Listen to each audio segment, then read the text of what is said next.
Hey guys, welcome back to the channel. This is a story about what if Kryptonian Naruto x Supergirl council bashing. Before I start, please support for more amazing content and do consider subscribing to my channel and share this video with your friends. This is written by CHOEJHULKP9 and link in description and support writer. Let's start the video. Red Sun. The other Kryptonian. On the planet Earth, the world was home to the human race, but soon became home to another species that would make a huge impact. In the town of Smallville, as the name implies, it was a small town, so nothing too exciting happened. It was a very modest farming town, crops of corn could be seen for miles, and the people were very nice and hospitable, like many rural towns. The only thing of excitement that was happening was the Smallville High School homecoming football game. In the town, one couple, Jonathan and Martha Kent, were in town for some chores. They walked into the local florist shop to see a young 3-year-old girl wearing a princess costume and holding a wand. Afternoon, Nell. Jonathan said as Nell Potter, owner of the store and aunt to the Lana Lang, turned around to see the Kents. Jonathan. Martha. What a surprise. What brings the reclusive Kents to town? Nell asked. Tulips. Red ones, if you have them. Martha said. What about a tiger orchid? Nell asked. No thanks. Martha has her heart set on tulips. Jonathan said. Yes, well they are an uncomplicated flower. Nell said as Martha rolled her eyes and saw Lana. That is a beautiful dress, Lana. Are you a princess? Martha asked as she kneeled down. I'm a fairy princess. Lana replied. Hey, where are her parents? Jonathan asked. Oh, they're at the homecoming game with everyone else. I'm being the good aunt. Nell said. Do you want to make a wish? Lana asked Martha. I would love to make a wish. Martha said. Okay, abracadabra. Lana said as she touched her wand onto Martha's head. After they left the flower store, Jonathan got some feed while Martha sat in the truck with a look on her face that Jonathan recognized. I know what you wished for. Jonathan said. I see a little face. It's all I ever wanted. Martha said as Jonathan leaned over and kissed her and they heard people cheering and car horns honking. Hey, looks like Smallville won again. Jonathan said with a smile as the team and parents cheered. Jonathan then drove back to the farm, but after about 10 minutes, something happened. Meteors fell to the town as people screamed and ran for cover. Cars, buildings and fields were hit as some people were killed by the meteor impacts. What's happening, Jonathan? Martha yelled as a meteor hit the road and Jonathan tried to brake, but the pickup crashed off the road. The truck was flipped over as Jonathan and Martha were sore but alive. Jonathan then saw something he couldn't believe. Martha. Jonathan said, getting her attention, and she saw 2 young boys squatting by the truck. One was about 3 years old, black hair and blue eyes and was naked. The other was about 4, had spiky blonde hair, blue eyes, and 6 whisker marks on his face, but was wearing clothes that were a little too small for his size. Jonathan and Martha got out of the truck and followed the trail in the ground left by the meteor. Martha was carrying the naked boy wrapped in a blanket they had in the truck while Jonathan was carrying the other. Kids just don't fall out of the sky, Martha. Jonathan said. Then where did they come from? Martha asked. I don't know. But they must have parents. Jonathan said as they saw the vessel that carried the both of them in the dirt. Well, if they do, they're definitely not from Kansas.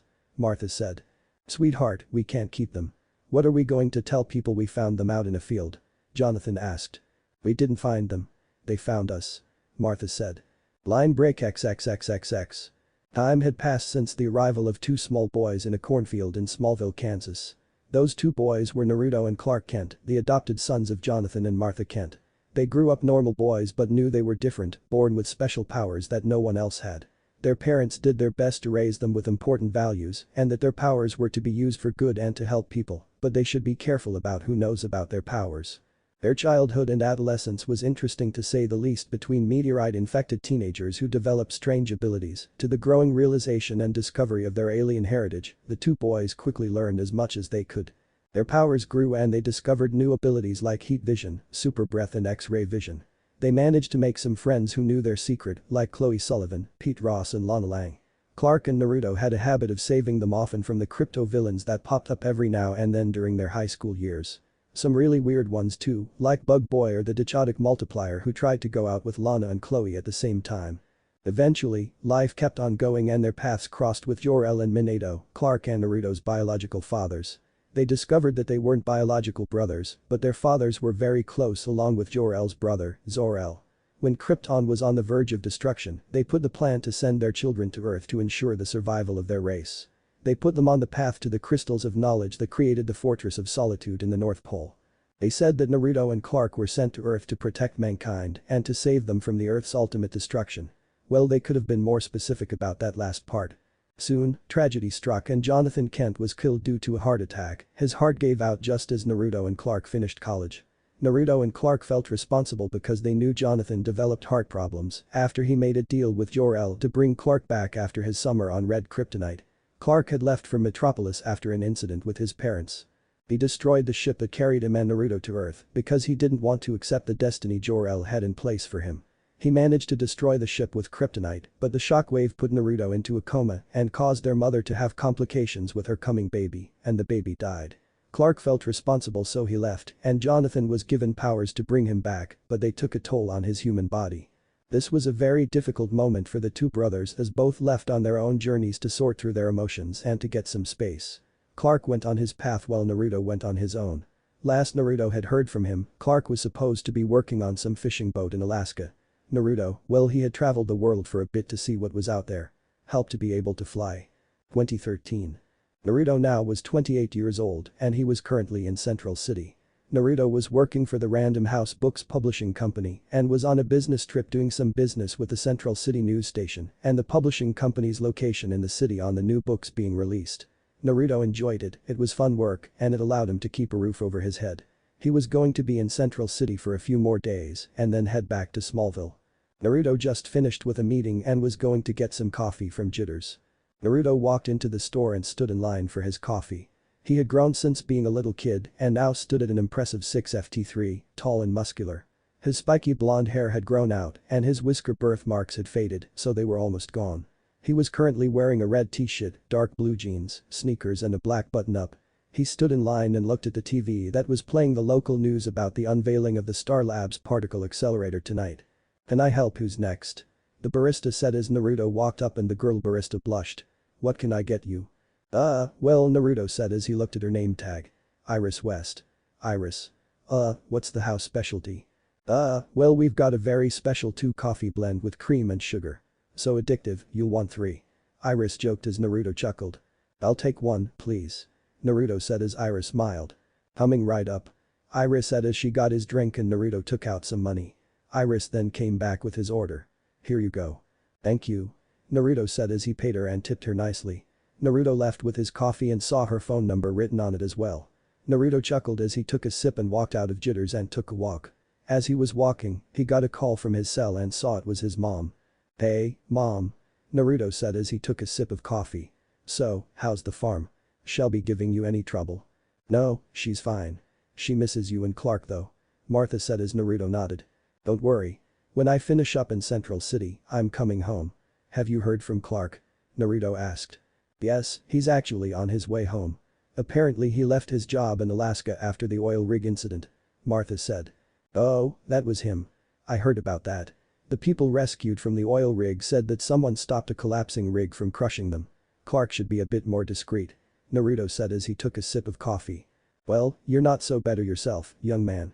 Remember the footage of the blur in Metropolis a year ago?" Martha said as Naruto cleared his throat. "I'll admit. Jimmy is a good photographer if he managed to catch me mid-rescue." "So, have you heard from Kara?" Naruto asked. Kara Zor-El was Clark's biological cousin. Zor-El was Jor-El's brother and Kara was sent to Earth to look after Clark, but when her ship left Krypton, it was caught in the destructive wave and sent her ship into the Phantom Zone. It wasn't until years later that her ship was set free somehow and arrived on Earth, but she remained an 11-year-old girl, while Naruto was 18 and Clark was 17. To help Kara adjust and to aid her alibi of being Clark and Naruto's cousin, Kara stayed with the Danvers family. A family that worked for Virgil Swan before his death. Virgil Swan was an astrophysicist who had recorded and archived all the data the day that Naruto and Clark arrived on Earth. He had information on Krypton and translated the message their parents left them about using their powers to protect Earth. He then helped them however he could, with their new abilities and with any questions they could have on Krypton. He eventually passed away, but the Danvers family were people that Naruto and Clark trusted and worked with after Dr. Swan's death. Kara stayed with them to adjust to Earth and to help her control her powers. Yes, she's doing just fine in National City. I heard she just landed a part-time job working at Catco Media while she finishes college. Martha said. Well, she's going to need all the help she can get. I heard from Chloe that Cat Grant is ruthless and very hard to work for. Naruto said. Well, she'll be just fine. "So how is Central City?" Martha asked. "It's okay. Busy and full of smart people. The particle accelerator is supposed to turn on tonight, so the city's full of geniuses wanting to see it work. I might go see it tonight, you never know. It might be nice to see something game-changing that doesn't have to do with kryptonite or Clark and I," Naruto said as Martha chuckled. "Well, have fun. And I'll see you home in a few days," Martha said. "Bye mom, love you," Naruto said as the call ended. Naruto spent the rest of the day walking around the city and enjoying some alone time. Naruto then made his way to Star Labs to watch the unveiling of the particle accelerator. Naruto stood in the crowd of people as Dr. Harrison Wells took to the podium to speak. "Thank you. My name is Harrison Wells. Tonight the future begins. The work my team and I will do here will change our understanding of physics, will bring about advancements in power, advancements in medicine. And trust me, that future will be here faster than you think," Harrison Wells said as everyone applauded. Naruto applauded but then stopped as his super hearing picked up some chatter. A thief stole a purse and someone chased after them. Naruto saw the thief leave the celebration, so he went to stop him. He saw the thief run away from Star Labs to one of the alleyways across the street and saw another guy chase after him. Naruto followed them and saw the thief knock the other guy on his ass. "Alright kid, you don't have to do this, alright. Just give me back my friend's bag and we'll call it even," Barry said as the thief then sucker punched him in the gut and ran, but before he could turn to leave, Naruto super sped to him and knocked the thief against a fence and knocked him out. Naruto then left the purse on the ground and left. Barry blinked as he just saw Blur take the thief out and leave. He looked around to see no one except Iris run up to him. Naruto looked at them from the alley down the block and smiled. He decided to turn in for the night and left for his motel room. Naruto was laying in bed and eating some Big Belly burger while listening to some music. He was relaxing when all of a sudden, he heard a loud boom. He stood up and looked out his window to see a huge pillar of energy erupt and shoot up into the sky, and then a wave of energy spread out through Central City and the power cut out. Naruto quickly grabbed his jacket and super sped out of his room into the pouring rain and booming thunderstorm. He then flew into the sky and was heading straight towards the center of energy when he saw a bolt of lightning strike through the roof of a building. Naruto flew there first to check and see if anyone was hit. He flew through the hole in the window and saw the wreck of a lab with chemicals all over the floor and a man unconscious, probably hit by the lightning. Naruto went down to check on him and saw it was the guy he saved from the thief. Naruto listened for a heartbeat and still heard one, so he quickly grabbed the guy and flew him towards the nearest hospital. After dropping him off at the hospital, he quickly flew towards Star Labs to help people. He saved people from falling debris and got people out of the lab buildings. He even saved Dr. Wells when his legs were caught under debris. After the event, word spread and people called it an unforeseen disaster. 23 people were killed because of the particle accelerator explosion and one person was in a coma. It would take a lot for the city to recover, but Naruto helped as much as he could until he wasn't needed anymore. Line break XXXXX. Naruto soon returned to Smallville after his business trip in Central City was over. His cab pulled up to the Kent farm and Naruto got out. He smiled as he saw his mom and Shelby planting some flowers and Clark working on the tractor. Shelby saw him and ran up to him as Naruto walked up to the house. Naruto smiled as he pet Shelby on the head as his mom and Clark smiled. "Well, look at who has grown up," Martha shouted as Naruto smiled and hugged her as she hugged back. "Good to see you too, Mom," Naruto said as he then hugged Clark. "How have you been, Clark? Rescue any oil rig workers recently?" Naruto asked as Clark chuckled. "Well, what about you? Save any other scientists?" Clark joked as Naruto chuckled. "No more than usual," Naruto said as they walked in. Naruto put all his stuff away in his room and was about to go help Clark with the tractor when he saw a small box on his dresser. Naruto walked over and opened it to reveal a small metal item with a spiral-like sun on it with a small string. It was Naruto's control key for his part of the fortress. When they got the crystals that formed the Fortress of Solitude, there were 2 key ports for Kryptonian house keys. Clark had one with his house symbol and Naruto had his. Even though the Fortress of Solitude was created years ago, neither one of them put their key in. Dr. Swan's last message before he died was that the Kryptonian keys would unlock the last part of their journey to protect the Earth and they should only activate them in the fortress when they were ready.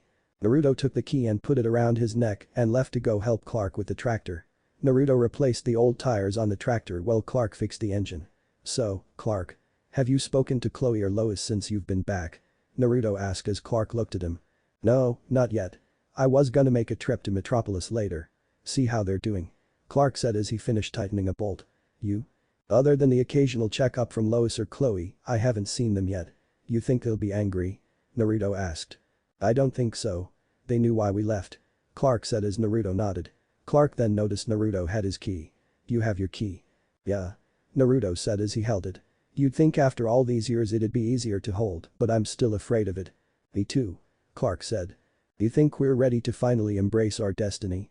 Naruto asked as Clark put his tools away and took off his gloves. No, but then again, I'm not sure when I would feel ready. Clark said as he chuckled. You know, in high school, I would have never thought that we'd have to worry about this now. I know. We tried to go through high school as normal as possible and pushed back against our destiny and look what happened. Naruto said as they remembered the events of the past.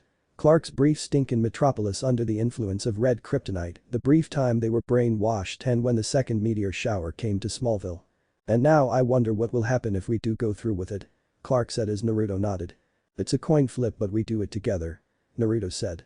We'll go to the fortress tomorrow after we head to Metropolis and mend some fences with Chloe. Clark said. And Lois. Naruto said. Right. Lois. Clark replied in a tone that suggested he didn't leave things in a good place with her. Look, I know about how you left things with her, but you're gonna have to face her sooner or later. Naruto said. Yeah, easy for you to say. You don't have to face Lois's wrath. Clark said. How mad could she be? Sure, you sort of fell off the grid even though you were technically dating, but come on. She knows why you left. At least you kept in contact with her, right? Naruto asked as Clark didn't respond. You didn't. Geez, I still kept in contact with her and Chloe. She's gonna eat you alive tomorrow. Thanks. Clark replied as Naruto left to go fix the irrigation ditch. The next day, Naruto and Clark helped their mom with whatever last-minute things she needed and then made their way to Metropolis. They super sped to Metropolis and were careful to stop in an alley with no cameras, so no one saw them. They walked into the Daily Planet and to the main reporting floor where reporters were at their cubicles or running around the floor to flush out stories and reports. There were radios set up all over the room, tuned to broadcasts and TVs with all the important news stations shown. Naruto and Clark exited the elevator and saw everyone was pretty busy working on some stories. The Daily Planet from Man of Steel. Wow, busy. Naruto said. Welcome to the world of journalism. Clark said. The world. I gave up on writing for the Torch sophomore year, just helping with layouts. You were the reporter. Naruto said. I wouldn't really call what I did reporting. Clark said. Hey, you had some good articles in the Torch. Naruto said as they tried to find Chloe and saw her at her desk on the phone with her computer filled with dozens of photos of the disaster from the Central City Particle Accelerator explosion.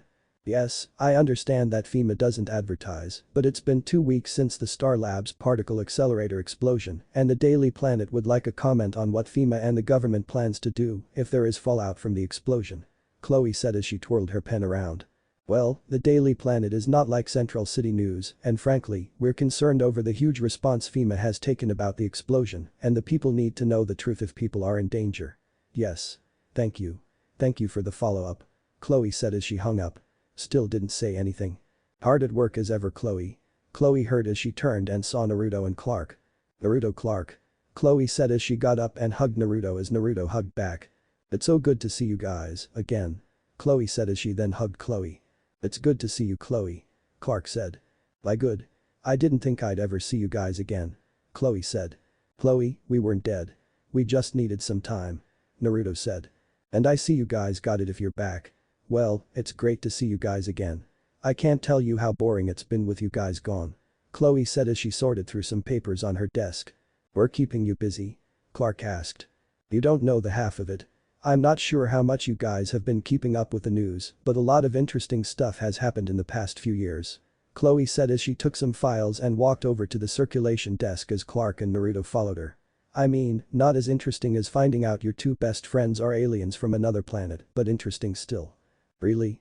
Naruto asked. Yeah, I mean it seems like ever since you guys took your time off, the world got a little weirder. Check this out.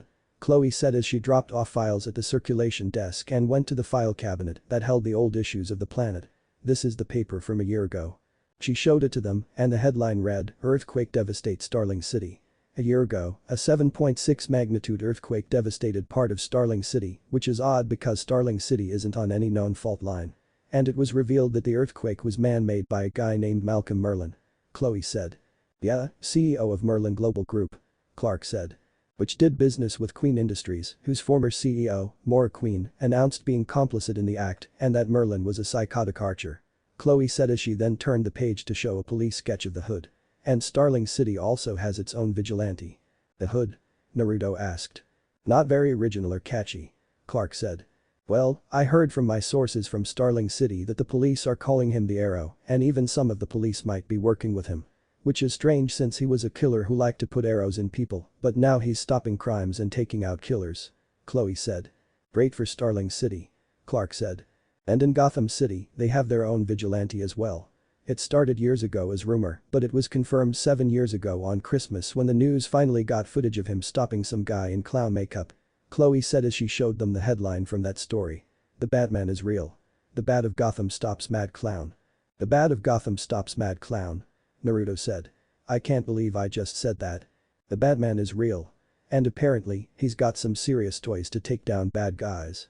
I've done some digging of my own, discreetly, and I think I've narrowed down the possible list of who he is. Chloe said. Chloe, why are you telling us this? Clark asked as Chloe looked at them. Well, I just thought don't you want to know what other heroes are out there? I figured you guys coming back meant you guys were ready to go back to work. Chloe said. Work? Naruto asked. You know, like we did before you guys left. Finding crimes and locking up crypto villains. Chloe said. Chloe, we are back and we're ready to get back in the game. We appreciate all the work you've done, but do you want us to create a league or something? Naruto asked. I guess I just got a little carried away. It's just that I kind of miss doing what we used to do. Back before you guys left. Stopping bad guys, solving crimes made me feel like a superhero, and from the looks of it, you guys aren't alone in the world anymore. Chloe said. Besides, with you guys back I'm sure I'll have some interesting things to write about. I heard some whispers about a lot of mysterious saves in Central City during the particle accelerator explosion by something that flew in the sky. Guilty as charged. Naruto said. Well, we're working our way back to a status quo. Step 1 was coming to see you. Clark said as Chloe smiled. And I'm glad, but I'm not the only one who missed you guys. Chloe said as they saw Jimmy Olsen talking to one of the layout people. Jimmy Olsen from Supergirl TV show. Jimmy? Look who's back. Chloe said as Jimmy turned to see Naruto and Clark. Jimmy Olsen was a good friend that they first met during their years in college. When Chloe was interning at the planet, she met Jimmy who was working as a photojournalist intern back then. Naruto, Clark, good to see you guys, again. Jimmy said as he walked over and shook their hands. And it's James, Chloe. Not Jimmy. Right. Chloe said. It's good to see you guys back. I heard you both took some time to travel. James said. Some time to clear out heads, but it's good to be back. And I see you've finally been made a full-time photojournalist. Congratulations. Clark said. Thanks. Perry couldn't resist my photos. So, Clark, you thinking of working here at the planet now that you're back? Chloe said you're a good reporter. James said as Chloe smiled. We'll see. Have you guys seen Lois? Clark asked as they nodded and pointed to the cubicle near Perry White's office. Lois was on the phone and working on a story as Clark cleared his throat and got nervous. Clark then took a deep breath and walked over to her. How much you guys want to bet she's really angry? Naruto asked. $10 as she slaps him. Chloe said. Deal. James said as they watched. They saw Clark walk over to Lois's desk and get her attention. They saw Lois turn and see Clark with a look of shock, happiness and anger.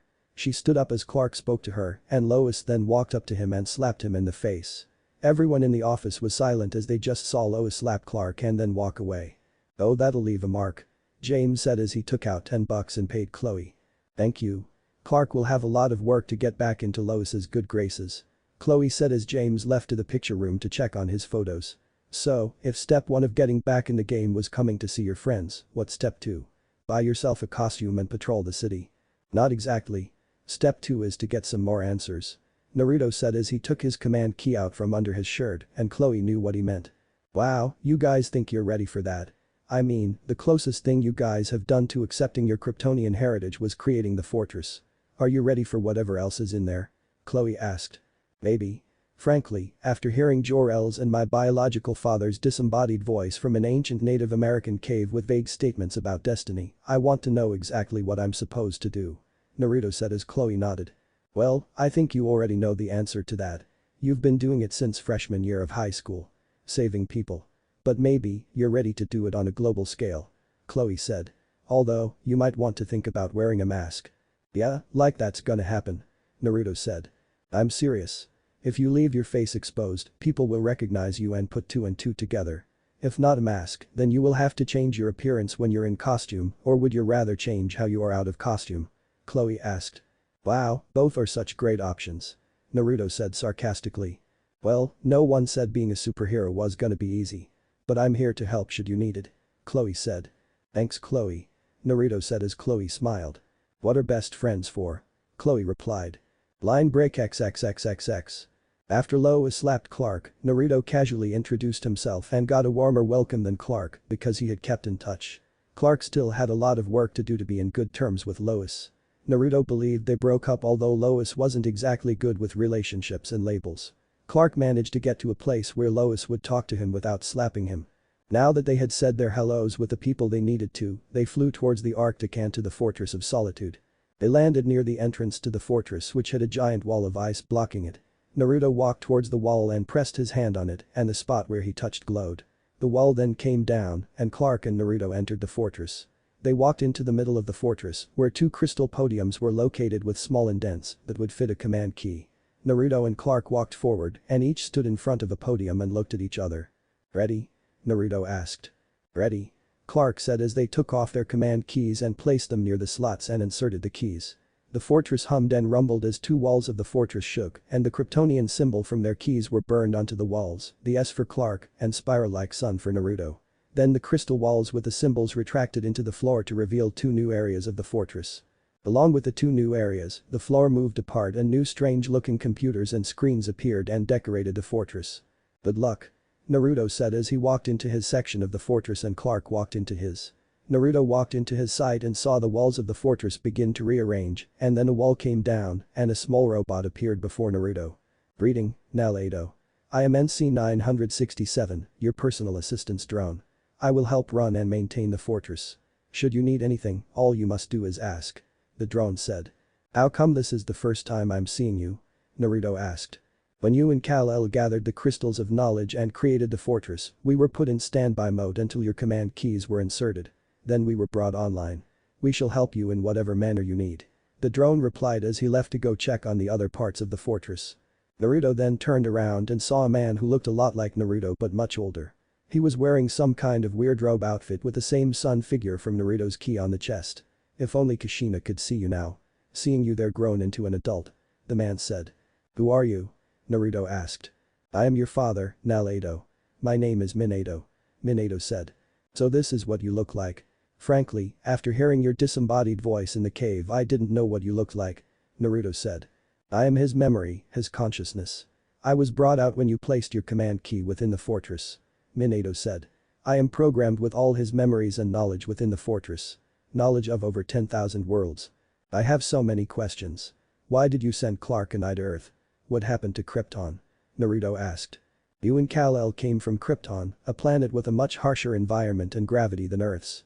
Minato said as the holographic image of Krypton appeared. Long ago, in an era of expansion, our race encountered and gathered information on hundreds of planets and encountered different alien races. Krypton acted as a central hub for the galaxy. Krypton's technology advanced at an extraordinary rate and soon began to act as peacekeepers throughout the galaxy, arresting criminals and keeping the peace. We helped establish colonies on distant planets and expanded our race. For 100,000 years, Krypton was at peace. Then what happened? Naruto asked. Civil war erupted on Krypton. A large rebel group rebelled against the ruling council of Krypton. War ravaged Krypton, killing millions. With war, our resources were diminished and the colonies perished. Minato said. How could that happen? Naruto asked. Despite how advanced Krypton was, it wasn't perfect. It's not that much different from Earth in some respects. Civil war ravaged Krypton despite the best attempts made to keep the peace. Myself, Jor-El and Zor-El did our best, but sadly it wasn't enough. The Council of Krypton was adamant to stay in power and exhausted our resources. As a result, our planet's core became unstable. Eventually, Krypton's military leader, General Zod attempted a coup to take power from the council. But by then it was too late. Jor-El, Zor-El and I foresaw the eventual destruction of Krypton and we took steps to ensure your survival. Minato said as he and Naruto walked through the fortress as the fortress showed holographic recreations of Krypton's final moments. Surely, Clark, Kara and I can't be the only ones alive. There were two other Kryptonians we encountered. Granted they were homicidal, but there has to be more of us. Naruto said as Minato nodded. We only sent the three of you to Earth. Other Kryptonians are locked in the Phantom Zone, but it is possible. Minato said. How come you didn't come with us? Naruto asked as Minato exhaled. We couldn't, Nell. No matter how much we wanted to. No matter how much we loved you. Your mother and I were a product of the failures of a world as much as Zod was tied to its fate. We did not want that for you. You are as much a child of Earth as you are of Krypton's. You can help embody the best of both worlds. A dream your mother and I died to preserve. Minato said as he raised his arm and part of the fortress wall came down and opened up a tube. The tube opened up to reveal a special suit with Naruto's red sun spiral on the chest. Special forearm guards and gloves and a belt. It had a dark crimson color scheme with dark blue streaks in the sun's design.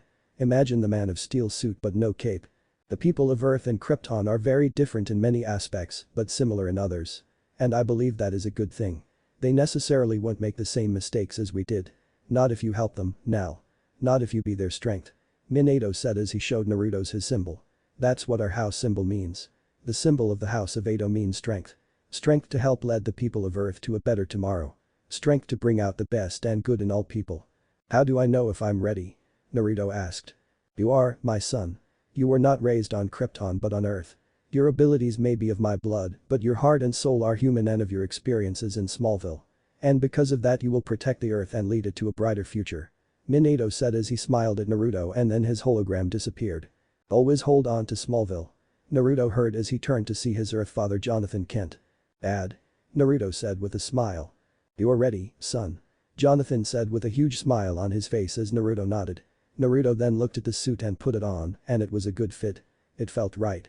NC 967. Naruto shouted as the drone came by. Hello now. How can I help you? The drone asked. I don't suppose you can quickly whip up something that changed my appearance? Naruto asked. Of course. But may I ask why? The drone asked. If I remember anything from Smallville, it's that I was nearly discovered whenever I kept saving people. If I'm going to keep doing this, I need my secret safe. Naruto said as the drone nodded and quickly got to work.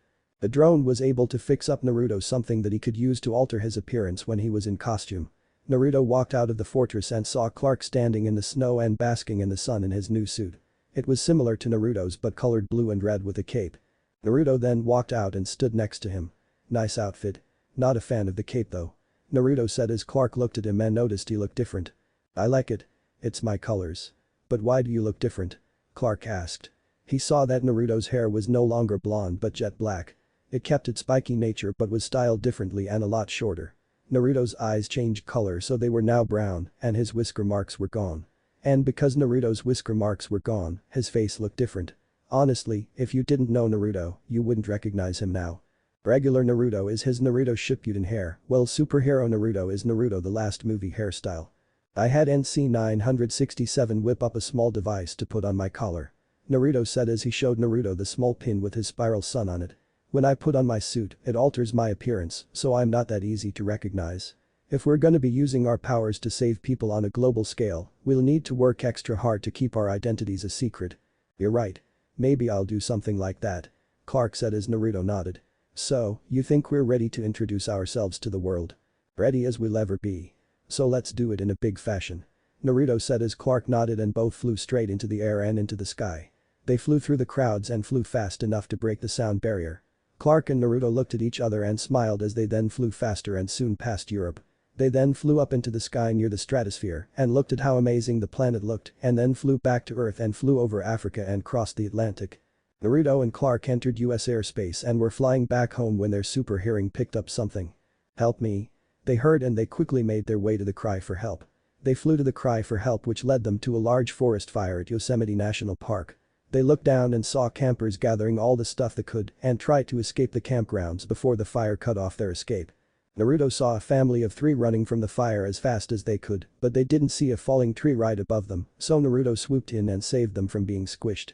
Clark saw a family stuck in a camping RV and trapped by a raging inferno, so he quickly swooped down and lifted the RV out of there. Naruto and Clark then quickly got the other campers to safety as the park service and fire department began to arrive and were greeted to the sight of people being whisked to safety from the raging fire. Then people looked up to the sky and saw 2 men in colored outfits floating in the sky. They took out their phones and began taking photos or recording what was happening. Naruto and Clark took a deep breath and used their freeze breath to put out the fire. Everyone was amazed at the sight of the floating men who put out the raging forest fire. Naruto and Clark then quickly flew away as the people talked to one another about what had just happened. They then heard more cries of help which led them stopping a bank robbery in New York City, Las Vegas and Miami, an attempted murder in Gotham, a hostage situation in Los Angeles, a police standoff with criminals in Seattle, a construction wreck in Chicago, and a gas explosion in San Diego. They were in time for the saves and were quick enough that their faces weren't clearly captured. Line break XXXXX. The next day, Naruto and Clark went to Metropolis to go talk to Chloe. Clark decided to act on what Naruto said and take steps to keep his secret identity safe. Clark decided to wear glasses, change his hair and walked with a bit of a slouch and changed his mannerism. Hopefully it would help convince people that Clark Kent was just a regular person. They walked into the Daily Planet to see everyone on the floor moving in haste. It must have been a big news day. Naruto and Clark looked at the TV screens and they saw what the big news day was. It was them. All of the news stations and social media were blowing up with photos and videos of Naruto and Clark in their outfits and saving people. Pictures from the forest fire, bank robberies and the gas explosion. The pictures are good but no clear shot of our face. So far, so good. Naruto said as Clark nodded and they saw Chloe talking to her editor, Perry White. Sullivan, headline. Mysterious saviors. Gods are men. Perry said as Chloe wrote that down. I'm on it. Chloe said as Perry left and she saw the guys. Hey, I see you guys made your big entrance. By the way, love the suits. Thanks. So, how has our big debut been received? Clark asked as they walked over to Chloe's computer. Well, every news and social media outlet are running the amateur photos and videos of you guys. Granted they're a little blurry and not great, but they're good enough to spur talks and questions about what happened. Chloe said as they looked at the TV monitors and saw the opinions and statements about Naruto and Clark. Some believed that Naruto and Clark were people who used advanced tech for their powers. Some thought they were human experiments who were gifted superpowers, while others thought they were US military projects or robots. People questioned what they wanted. Were they good guys or bad guys? If they were good guys, who did they answer to? Did they belong to one country or answer to a political leader? And if they were saving people, why did they show up today? Not all of it is likable or good, but it's out there. Chloe said as Naruto and Clark nodded. Well, that's what we want. We want people to know we're out there and we're here to help. Clark said as Naruto looked around. Where are Lois and Jimmy? Naruto asked. Oh, they're busy at City Hall doing a story. The governor's here to do a speech on his new budget plan and Perry had Lois and Jimmy cover the press conference. Chloe said as Naruto nodded. So is Lois alright? Clark asked. Well, when I mentioned you before she didn't seem to flinch. Just give her some time. Chloe said. Yeah, soon you guys will boom. A huge explosion could be heard from miles away and shook the building as desks and cabinets fell over. What happened? Chloe asked as Naruto and Clark saw fire miles away at the city limits, close to the Metropolis nuclear power plant. Someone set off an explosive device at the Metropolis nuclear plant. A reporter said as everyone scrambled to get their items. Naruto, Clark, you guys. Chloe didn't finish her sentence as she saw Clark and Naruto were gone. She walked up to the window and saw two blurs fly towards the power plant. Good luck, guys. Naruto and Clark flew at full speed to the power plant and saw part of the plant on fire and people running for safety. Naruto saw two workers running from the building as a broken beam fell from a tower and was about to squish them, so Naruto flew down and stopped it from squishing them. Clark flew down and moved some rubble that was blocking the exit so people could run. Naruto pushed the beam back into place and melted it back in with his heat vision. He then flew over to the fire and used his freeze breath to put it out. Naruto and Clark saw part of the reactor wall crumble, fall over and would crush everyone. Naruto and Clark flew over and stopped the wall from falling onto the people and lifted it up. Go. Naruto shouted as he lifted it up into the air as the workers saw them lift the giant concrete wall and put it back to the reactor while Clark used his heat vision to melt the metal support back together. Naruto used his X-ray vision and looked through the building and saw power plant workers running to safety, but main control room was a different story. Naruto saw the power plant technicians being held at gunpoint by 6 men armed with guns. Clark, there are hostages. Naruto shouted as Clark used his X-ray vision and saw the situation. Let's go. Clark shouted as they flew down and smashed through the roof of the control room, shocking the technicians and the terrorists. Naruto super sped forward and knocked one terrorist against the wall and knocked him out and then grabbed the gun of the second one and pushed him away. Clark did the same to 2 other terrorists, while the remaining 2 opened fire on Clark and Naruto, but the bullets just bounced off their skin and suits and ricocheted around the room. Naruto then super sped forward and slammed them against the wall and knocked them out. He then piled them together, grabbed a metal railing and tied them up, while Clark used his heat vision to cut the binds off of the technicians. Are you alright? Clark asked as the technicians nodded. It was all they could do after they were in shock over what just happened. "Is there anyone else here?" Naruto asked. "No, but we've got a big problem. The terrorists planted an explosive near the reactor and it's compromised. The reactor is going to go critical," the technician said as he looked over the panels and saw the heat and power level going extremely high. "Is that bad?" Naruto asked. "If we can't stop it then we'll have an American Chernobyl," the technician said as he tried to activate the coolant system and turn off the reactor, but it wasn't working. The terrorists destroyed the controls. "Can you stop it?" Clark asked. "I can't stop it from here. The controls are shot. We need to cool the reactor down and cap the radiation chamber to keep the radiation contained," the technician said as he pointed to the cameras and showed them what to do where. "Let's cap the chamber first," Naruto said as Clark nodded and they flew away as the technician monitored the power levels of the reactor. Naruto and Clark flew down the radiation chamber and saw the massive hole caused by the explosion. Naruto and Clark quickly picked up the damaged lead wall and placed it back into place and used their heat vision to melt it back in where they could, but there were still gaps and holes. They then tore off other metal panels to cover up the holes and melted them in place and managed to fix the radiation chamber. "Nice, but now we need to cool down the reactor. It'll go critical in 1 minute," the technician said over the intercom. Naruto and Clark flew to the reactor and saw it overheating, so they quickly used their freeze breath to cool it down. When their freeze breath hit the hot reactor, it created steam which filled up the room, but the reactor was slowly cooling down. The technician looked at the monitor and saw the reactor temperature slowly cooling down. "Come on," the technician said as the core soon reached regular levels and then the technician began to power down the reactor. Naruto and Clark saw the reactor turn off and stopped. "We did it. The reactor is off," the technician said as Naruto and Clark smiled. Naruto flew the technician out of the plant and into the parking lot where they saw the police, fire department and media arrive on scene. Naruto put the technician down and smiled as Naruto smiled back and floated up to Clark. Naruto and Clark floated in the sky as the media and bystanders took photos and videos. Naruto and Clark smiled and were about to fly off when they heard something big break in the city. They immediately flew back to the city and to City Hall where they heard the noise. They saw a giant crane fall from the roof of a building near City Hall and was about to fall onto the crowd of news reporters, bystanders and the governor's detail. The crane smashed part of the building and was just about to fall onto the crowd. Lois and Jimmy tried to run away, but Lois tripped. Jimmy ran to help her but saw the crane about to fall on them and braced themselves, but it never came. They opened their eyes and looked up to see the crane had stopped in midair. They saw that it was stopped by 2 men who were holding it up. They looked and saw the 2 men stand up and lift the crane and got a better look at them. They saw their suits, the symbols on the suits and the men wearing them, and Lois and Jimmy recognized them instantly. "Smallville?" Lois asked as she saw Clark and Naruto lift up the crane. Clark smiled at Lois and winked at her while Naruto nodded. Clark and Naruto then flew up and lifted the crane above the crowd. Jimmy grabbed his camera and quickly began taking photos of Naruto and Clark lifting the crane up and put it back on the building. The crowd then cheered and clapped at their mysterious saviors as Jimmy took more photos and Lois was speechless. Naruto and Clark smiled at each other and then flew away. Jimmy then looked at Lois. "Did you know they could do that?" Jimmy asked as Lois fainted. Lois. Line break XXXXX. After their Metropolis debut, Naruto and Clark returned home to Smallville to finish some farm work. Martha went to the grocery store while Clark was fixing the irrigation ditch and Naruto was in the kitchen working on his laptop. His boss sent over some manuscripts that he wanted Naruto to look over and help edit. New manuscripts that were sent to the company were edited and looked over by several members of the publishing company before the editor gave it a thumbs up or down. Naruto was busy working, fixing some lines on page 45. He took a sip of coffee when he heard a car pull up to the house. "Naruto." Clark shouted as Naruto walked out and saw Clark standing outside the house, but he wasn't alone. With him was Lois, Jimmy and Chloe who just arrived in a car. "Oh?" Naruto said. "Yeah, oh. Come on, let's talk," Lois said as she and Jimmy walked into the house. Chloe walked up to them and looked at them. "Sorry, guys.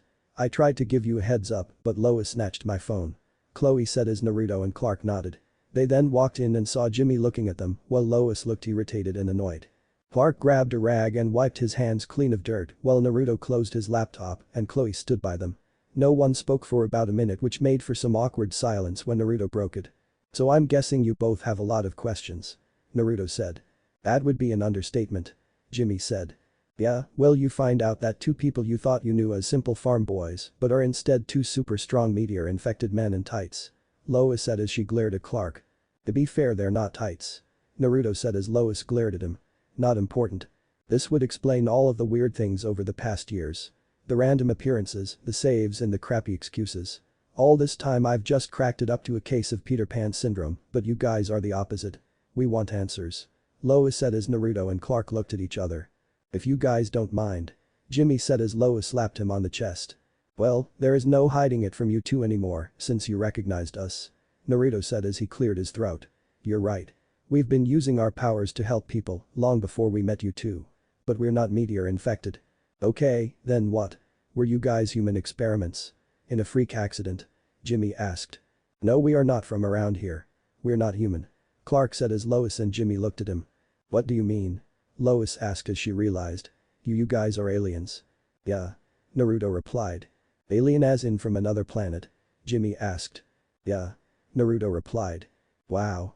Lois said as digested that piece of information. Our planet died years ago, and our birth parents sent us to Earth. We were found by our parents and we've been on Earth ever since. Naruto said. So you guys have always been able to fly and stuff? Jimmy asked. Not always. Naruto said. Okay, so what can you guys do? Lois asked. I guess you guys should know. We can shoot fire out of our eyes, blow ice-cold breaths of air, we can hear a whisper from miles away, see through solid objects, and fly faster than the speed of sound. Clark said. Wait, go back. Can you explain the see-through solid objects part? Lois said as she raised her arms up. No, Lois. We have to concentrate.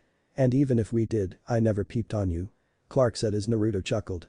So you guys have had these powers all this time. How did I never notice? I mean, was I high the entire time? Lois asked as Naruto, Clark and Chloe chuckled.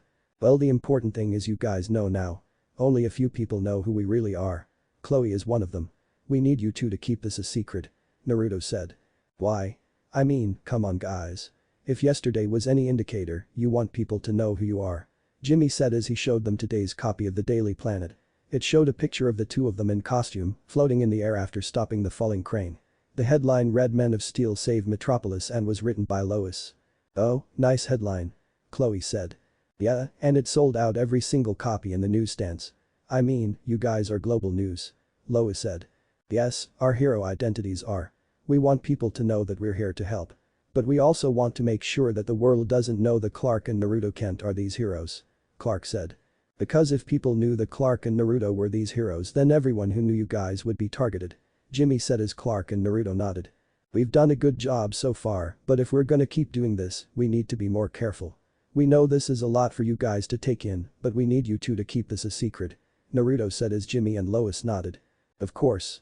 It's the least we can do after what you guys did. Jimmy said. This is just so amazing. It's not every day you learn that the guy you've been dating is like a god. Lois said as Clark chuckled. Lois, I'm not a god. I'm just unique. Clark said. And keeping this secret won't be easy. I've had a few years of practice to get it down.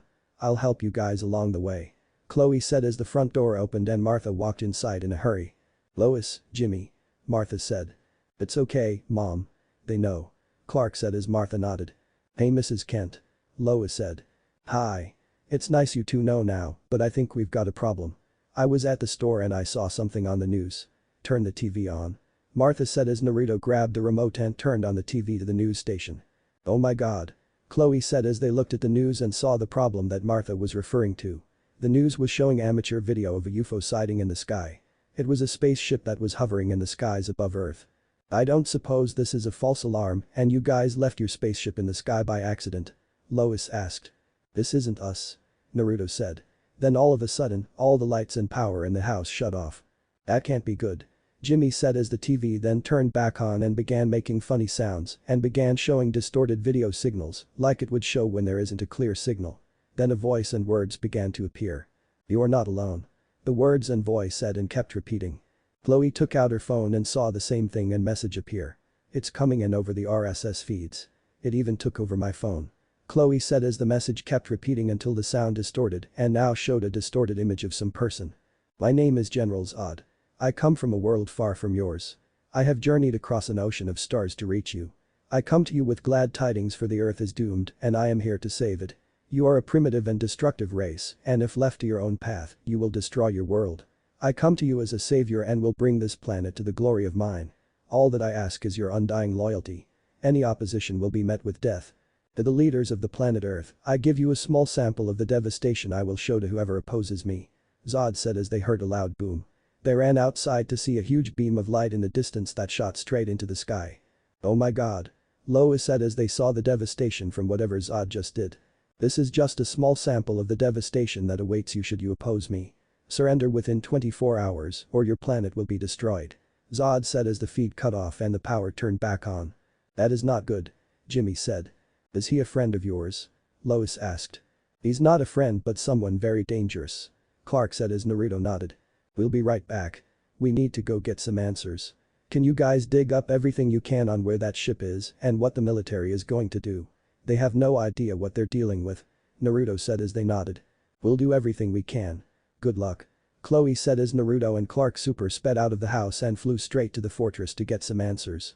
They arrived at the fortress and entered the main area as the hologram of Jor-El appeared. "Hello, Kal-El. Naruto. Do you need assistance?" Jor-El asked. "Zod has arrived on Earth," Clark said as Jor-El was confused. "That is impossible. He and his followers were placed on a prison ship and locked in the Phantom Zone," Jor-El said. "Well, he's out. It's possible he managed to escape and he made his way to Earth," Naruto said. "We came here because we need to know how to stop him," Clark said as Jor-El took a deep breath. "You knew him, right?" Naruto asked. "The Zod I knew died when Krypton was destroyed. The man he is now is someone who is not to be trifled with. Zod has years of military training on Krypton and 14 followers who were sent with him to the Phantom Zone. He is a man who is not to be trifled with." "What does he want?" Jor-El asked. "He said he has come to conquer Earth. To help lead the people of Earth into a better tomorrow," Naruto said as Jor-El thought for a second. "What is it?" Clark asked. "Did he leave his ship?" Jor-El asked. "We don't think so. He took over the TV feeds to spread his message and shot a beam of energy from his ship. We don't know if he left his ship," Clark said. "Zod and his followers are unaware of the change that will happen should they be exposed to Earth's yellow sun. They will gain an increased strength and speed due to Earth's lighter gravity, but only myself, Zor-El and Minato knew of the effects Earth yellow sun would grant Kryptonians.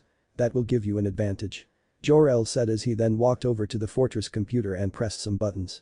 2 small ice pedestals then rose out from the ground and on those pedestals were 2 small crystals, each designed with Naruto and Clark's house symbol. "These will help as well." Naruto and Clark took the crystals and looked at them. "What are they?" Clark asked. "Special crystals that act as portals to the Phantom Zone, the prison where Zod and his followers were sentenced. Zod is relentless and his followers will do whatever he commands. If I am right, he will try to kill you both to conquer Earth," Jor-El said. "We won't kill him," Clark said as Naruto nodded. "Then the only other way to stop him without killing him is to send him back to the Phantom Zone. Touch the crystal to Zod and it will send him back," Jor-El said. "But what about his ship?" Naruto asked. "I will prepare a larger device that will send it back to the zone and disable it to prevent another escape," Jor-El said as Clark and Naruto nodded and turned to leave. "But be careful. Zod is a master of strategy. If he sees you, he will have contingencies for your presence." "We will," Clark said. "Oh, my son. And be careful," Jor-El said as Clark and Naruto flew away. Line break XXXXX. Naruto and Clark flew straight back to Metropolis to talk to Chloe and Lois and see how the world was reacting to Zod's message and what the US Army was reacting. They entered the floor of the Daily Planet and saw it was a madhouse. Reporters and photojournalists were running all around the floor to work on stories on the recent broadcast that took over every single TV and RSI feed on the planet and on the floating spaceship that was hovering in a low atmosphere orbit. Naruto and Clark walked through the sea of reporters and saw Chloe just get off the phone. "Guys, thank God you showed up," Chloe said. "How bad is it?" Naruto asked. "Well, the governments of the world are on full alert and preparing everything they can just in case," Chloe said as they walked over to Lois who was with Jimmy. "Lois, what did your dad say?" Clark asked. Officially, the general denied comment. But off the record, he says that the president has given the order to prep the silos around the entire country. After that display of power Zod showed, the army isn't taking any chances," Lois said. "Same thing with the other governments around the world. Not to mention the fear and paranoia that have people going crazy. The police are doing what they can but it'll only get worse," Jimmy said. "So, did you guys get the information you wanted? Think you can reason with this guy?" Lois asked. "Highly unlikely but we'll try. If that fails, we'll send them back to where they came from and this time they'll stay," Clark said as they nodded when Chloe got an alert on her computer and she raced over. "Oh no," Chloe said as they walked over. "What is it, Chloe?" Naruto asked. "I sent up an algorithm to detect any hidden military chatter and it just picked up something. Apparently, the US military is going to try and launch a preemptive strike earlier than we thought. Chloe said. When? Jimmy asked. In an hour. The start of the attack is being orchestrated at the Mackenzie airfield about 70 miles from Smallville. Chloe said. They don't stand a chance against Zod. They'll be slaughtered. Clark said. Let's go. Naruto said as Clark and Naruto turned to leave. Eyes. Chloe shouted as they turned. Be careful. Chloe said as she ran up and hugged them and they hugged back. Thanks Chloe. Naruto said as he hugged her and Lois walked up to Clark. Be careful, Smallville. Lois said as she hugged Clark and he hugged back. Naruto, you think you and Clark can stop him? Chloe asked. Maybe. But if you don't hear back from us in an hour, head to the caves in Smallville and use the key to head to the fortress. There should be something there can stop Zod's ship. Naruto said as Chloe nodded. You better come back. Chloe said as she began to tear up and Naruto smiled. Let's go Clark. Time to save the world. Naruto said as they entered the elevator and Naruto took off his button-up and shirt to reveal he was wearing his suit underneath and Clark did the same thing. They then quickly flew up the elevator shaft and out of the building and straight to the Mackenzie airfield base to stop the military from attacking. Naruto and Clark quickly flew towards the Air Force base and when they arrived, they hovered outside the main gate to the compound. The soldiers at the security checkpoint looked up and saw two men in suits floating in the air. They quickly pulled out their guns, ran up and pointed them at Naruto and Clark. Freeze. They shouted as Naruto and Clark stayed in the air. We would like to speak to the general in charge. Naruto said. The soldiers looked at them. One of the soldiers then looked at the other. Go get General Swanwick. One of them said as one soldier left and ran to the base. After a few minutes, more men on the base armed up and pointed their guns at the two hovering men outside their base. They loaded heavy machine guns, armed cannons, jeeps and tanks and pointed them all at the two men and waited for the order to fire or for the two men to make the first move. Then a black sedan drove up to the checkpoint and 4 people got out. Naruto and Clark used their supervision to see their name tags. Lieutenant General Swanwick, Colonel Nathan Hardy, Dr. Emil Hamilton and Captain Carol Ferris. All right, you've got our attention. What is it you want? General Swanwick asked. Just to talk, General. That's all. Naruto said. You two come to a restricted United States military base and demand my presence to just talk. Talk about what? General Swanwick asked. The spaceship orbiting above Earth. Clark said as the general and colonel shared a look. We'll talk. What do you have to say? General Swanwick asked as Naruto and Clark lowered down and touched the ground as the men kept their guns trained on the two men. We came to stop you from launching attacks against the spaceship. You don't know what you're up against. Clark said as the general stepped forward. And you do? Two boys with special powers who managed to save a few civilians in Metropolis. What exactly is your relationship with the alien threat? General Swanwick asked. We come from the same planet. But we're nicer. Naruto replied as he saw Dr. Hamilton cover his mouth. Relax, Dr. Hamilton. You can't blame me for being cautious. You two might be carrying some kind of alien pathogen. Dr. Hamilton said. Been here for nearly 30 years as doctor, haven't infected anyone yet. Clark said. That you know of. The United States government have legitimate security concerns about the spacecraft and now you. Who exactly are you two? General Swanwick asked. People who want to help. General Zod is someone who isn't to be trifled with and your weapons won't do anything. We'll handle him. Naruto said. How? Swanwick asked. That's for us to know. If you are at all concerned with the safety and security of your men, you'll let us handle this. Naruto said as he and Clark turned to leave. And what should happen if you fail? Swanwick asked. Then there won't be anyone else who can stop him. Naruto said as Clark and Naruto flew into the air and away. They flew into the air and towards Zod's ship that was in low orbit around the planet. They slowed down as they saw the large ship in front of them. So should we knock? Clark asked as Naruto shrugged his shoulders. Then they saw the ship hum, like the engine had turned on and saw a large cargo door open up near the side of the ship. I think that's for us. Naruto said. Let's be careful. Clark said as he and Naruto flew down and entered the cargo hold and saw about 4 smaller-sized alien ships lined up. This place must have been the hangar. They landed on the ground and the hangar door closed behind them. Once it did, 4 people dressed in strange armor and armed with strange-looking guns entered the hangar. Hal-El. Nal-Ado. General Zod sends his greeting to you. We are to escort you to him. One of them said as Naruto and Clark looked at each other. Of course. Clark said as Naruto and Clark followed each the 4 men and were escorted through the ship and into what seemed like the main control and observation room of the ship. In the room were the rest of Zod's followers and Zod himself. General Zod from Man of Steel. General Zod. One of them said as Zod turned to see Naruto and Clark. Hal-El, Nal-Ado. Welcome. we've been expecting you. Zod said as Naruto and Clark walked up to him. I take it you're Zod. Naruto said. General Zod, our commander. Feora, his second-in-command said. It's alright, Feora. These two are unfamiliar with our ways. We can forgive them any lack in decorum. Zod said as he walked up to Naruto and Clark and looked at their faces.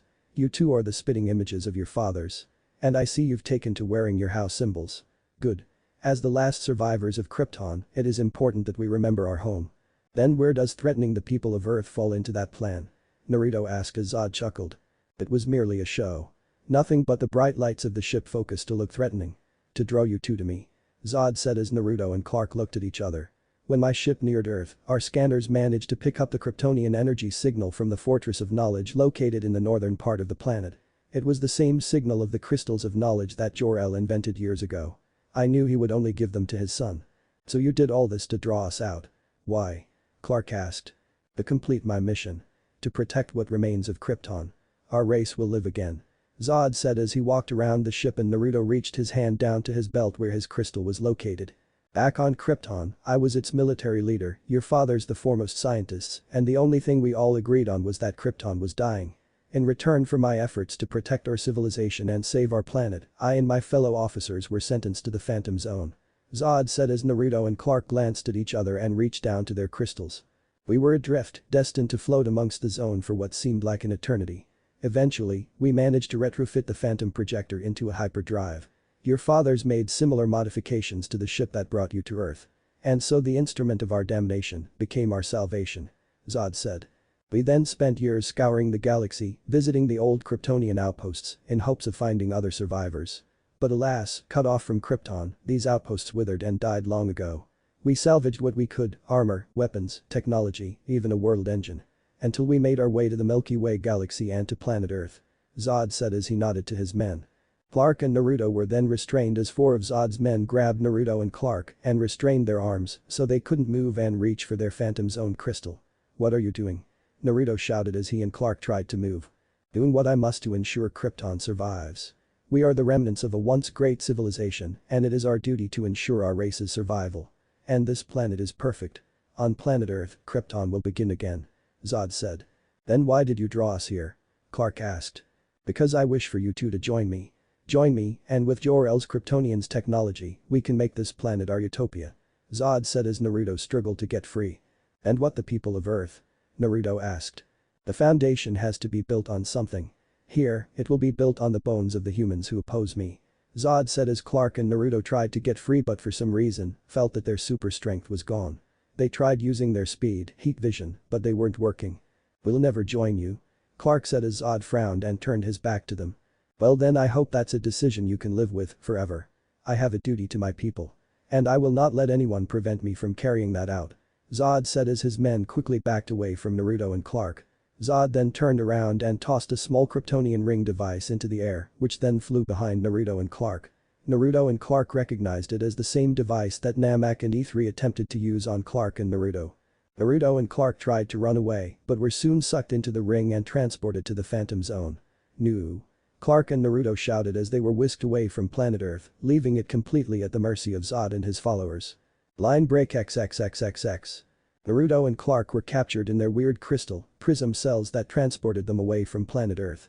They felt helpless, as it was now left at the mercy of Zod and his followers, and there wasn't anything they could do. Naruto punched his prison but couldn't get free, when all of a sudden, he and Clark were sucked through and transported someplace else. They fell through the air and hit a massive hill of dirt and sand and tumbled down the side. They rolled, flipped and smashed onto the ground until they hit level ground and groaned in pain. Naruto lifted his face from the dirt and spit some out of his mouth, along with splat of blood. Naruto groaned as he got on his knees and saw Clark lean up and touch his mouth which was bleeding. Wind blew all around them and kicked up dirt which got in their eyes. Naruto and Clark stood up and saw they were in a barren wasteland. There was no yellow sun, just gray light, and there didn't seem like there was anything but desert for miles. Clark. Are you alright? Naruto asked as Clark nodded and Naruto patted him on the back. We've got to get out of here. Clark said as Naruto nodded. Come on. Naruto said as he began to walk up the massive dirt hill they fell down. Where are you going? Clark asked. Anywhere but here. We've got to find a way back to Earth. Naruto said as Clark nodded and followed him. They walked up the hill and when they came to the top, they saw more desert and hills for miles. They kept walking, hoping to see something that could help them get out of the Phantom Zone and back to Earth to stop Zod. Naruto and Clark kept waking, but then stopped when they heard something. Growls they heard as they turned around to see what made that noise but didn't see a thing. What was that? Naruto asked as they kept hearing the noise all around them but couldn't see them. Naruto and Clark stood back to back as the noises kept getting louder and closer. Naruto and Clark kept looking around for a sign of whatever was coming was closing in. All of a sudden, something blindsided Naruto and tackled him to the ground while another thing zoomed by and slashed Clark in the leg and then another hit him in the face. Naruto tried to push the thing off of him but couldn't as it slashed at his face and chest while Clark was being dogpiled. The thing then wrapped whatever it had for hands around Naruto's neck and began choking him. "Ah, Clark," Naruto managed to say as he felt his airways constricting. More things then came and began clawing at Naruto when Naruto felt one of his pockets on his belt vibrate and quickly reached for it. He grabbed whatever it was and it was his Phantom Zone crystal. Once he grabbed it, it glowed brightly and scared whatever the things were off of him. Naruto then leaned up and saw another figure walking down a sand hill holding something and pointing it at Clark. The object the figure held emitted the same kind of light that Naruto's crystal did and scared the things off of Clark. Clark and Naruto breathed a sigh of relief as they saw their savior. "Thank you," Clark said as the figure removed her mask to reveal a woman. "Welcome to the Phantom Zone," she said as she looked at their symbols. "Come with me." She began to walk away as Naruto and Clark looked at her. "Now," she said as she ushered them to follow her. "Do we trust her?" Clark asked. "Do we have a choice?" Naruto asked as they followed her. They followed her for about an hour through the desert until they came to a small modest shelter near some cliffs. She took off her poncho and desert clothing for her more comfortable clothes below and handed them wet cloths. "For your wounds," she said as Naruto and Clark took them and wiped up their blood. "Who are you?" Clark asked. "My name is Raya. Not that names matter here," Raya said as she helped clean some of Clark's wounds. "You're being the Phantom Zone," Naruto said as Raya nodded. Jor-El and Zor-El created this place in space to inhabit the most dangerous criminals from the 28 known inhabited galaxies, Raya said. "If this is a prison, does that make you a prisoner?" Clark asked as Raya dug into one of his wounds and Clark groaned. "I may be trapped here, but that does not make me one of the prisoners," Raya said as she washed the cloth. "Are we supposed to just trust you? Because we don't even know you," Clark said. "Good. Trust gets you killed quickly in the zone," Raya said as she then helped clean up Naruto's wounds. "But I am a loyal servant of the House of El and its friends. Given the two symbols you two are wearing, I take it you two are Kal-El and Nal-Edo. The sons of Jor-El and Min-Edo, Krypton's greatest scientists." "You knew our parents?" Clark asked. "I was one of their assistants," Raya said. "When you were 5. You can't be much older than us," Naruto said. "Time is meaningless here. I haven't aged a day since I was sent here," Raya said. "Why are you here?" Naruto asked. "I wanted to stay with them during Krypton's final hours, but they wouldn't have it. Jor-El thought I would have a better chance in the zone," Raya said. "Why didn't our parents come with you?" Clark asked. "Because they wouldn't stop trying to save Krypton. I guess it was meaningless in the end," Raya said as she held her crystal. "It has kept me alive." "What do you mean?" Clark asked. "Some of the most vicious offenders in the zone are dangerous. Their corporeal bodies leaving their essence to haunt the wasteland. Or they are placed in vessels and sent to float above, like Fort Raz," Raya said. "The phantoms that attacked us," Naruto said as Raya nodded. "Only special Phantom Zone crystals created by Jor-El himself can repel them," Raya said as she touched her crystal around her necklace. "Like ours," Naruto said as he took his out and showed Raya. "Exactly. That crystal acts like a shield against the phantoms but can also be used as portals to the zone itself. More than likely the reason you are both here," Raya said. "That's not the reason," Naruto said. "Then what?" Raya asked. "General Zod," Clark said as Raya looked at him shocked. "He escaped from the Phantom Zone along with his followers and made his way to Earth. We met him and he captured us." "Why did you meet with Zod? He isn't someone to be trifled with," Raya said. "We know that now. We were about to send him to the zone, but we got captured. Our powers weren't working," Naruto said. "Zod's ship. It mimics the atmosphere and radiation of Krypton. On Earth, you may have your powers, but on Zod's ship, you were essentially human. Jor-El should have taken Zod's body and banished him to the zone, but there was no time," Raya said. "Raya, you helped my father build this place. Is there a way out?" Clark asked. "You cannot go back. Zod and his followers are soldiers with years of training and experience. They will kill you," Raya said. "We have to. We can't let Zod take over Earth. They don't stand a chance against him," Naruto said. If there was a chance to save everyone you loved from dying, wouldn't you try? Clark asked as Raya thought for a second. You truly are your father's son. Raya said as she grabbed 2 extra cloaks for Naruto and Clark. There is a gateway not far from here that can be used as a portal to leave the zone. It can return you two to Earth. Raya put on her cloak as Naruto and Clark followed her and they left her shelter and made their way through the desert. If there's a portal here, how come you didn't use it? Naruto asked. It wouldn't work. The portal would only work with a member of the house of El or Edo. Jor-El and Minato created it in case anyone tried to imprison any of their loved ones in the zone. As a backdoor out of this place. Raya said. Why would you be worried about that? Clark asked. They were great men. And like any great men, they had their enemies. Raya said as they made their trek through the desert. They kept walking for another hour through the desert as the wind picked up. How much farther? Naruto asked. Not much. We're close. Raya said. AHH. Naruto and Clark looked to see Raya shout in pain and down on the ground because something sharp was thrown into her shoulder. Raya. Naruto shouted as Naruto looked around and got hit by another object in the shoulder. ARHH. Naruto shouted as he saw 2 cloaked figures run up to them. One got the jump on Clark and used a rope to choke him from behind, while the other one pulled out a knife. Naruto pulled out the metal spike from his shoulder and swung his fist at the cloaked figure, but the figure blocked his punch. The figure then sliced Naruto in the arm, then again across the face. The figure then punched him in the gut and kicked him across the face and sent him to the ground. Raya got up, but the figure spin kicked Raya across the face and knocked her to the ground. The figure that had Clark then kicked out his legs and forced him to his knees. The figure then took off Clark's hood and looked at him. Naruto and Clark looked at the figure and saw him remove his face mask to reveal he was Namek, one of Zod's followers that Naruto and Clark sent to the Phantom Zone back during when their small ship came to Earth during the second meteor shower. If Namek was here, the one choking Clark was probably Ether. Hallel, Naledo. Namek said with a smile as he pulled out another knife. Namek, wait. Don't kill them. Raya said. Why should I spare his life? The ones who sent me here. Namek said. They can open the gateway. I was bringing them to you. They can free us all. Raya said. Well, then. Namek said as he kicked Naruto in the stomach and then yanked him to his feet. You'll live a while longer. Move. Ether said as she pushed Clark and Raya forward while Namek pushed Naruto. They walked about 20 minutes until they came to a group of pillars and a podium, the portal out of the Phantom Zone. Hurry, others will be here soon. Ether said as she then punched Clark across the face and to the ground while Namek kicked Naruto in the gut. Open the gateway. Namek shouted as he pulled out his knife. I don't know how. But I do. Give me the knife. Raya said as Namek handed her the knife. Ether grabbed Clark while Raya made a cut on his palm to draw blood. It is his blood. The blood of the House of El that is the key to opening the gateway. We trusted you. Clark said in anger as Naruto looked at her and she winked at him. Trust is for the weak. Namek said. You're right. Raya said as she then spun around and slashed Namek across the neck. He gasps as he grabbed his neck to stop the blood flowing out. Namek. Ether shouted as Naruto elbowed her in the face and knocked her away. Raya then helped Naruto and Clark to their feet. The gateway, go. Raya shouted as they saw phantoms and other prisoners closing in. Naruto and Clark ran to the podium while Raya and Ether were engaged in a knife fight. Ray and Ether fought one another while Naruto and Clark ran up to the podium as they saw phantoms and zoners closing in. They saw the podium had the sigils of their houses on it, so Clark placed his palm on the symbol and the entire podium glowed brightly.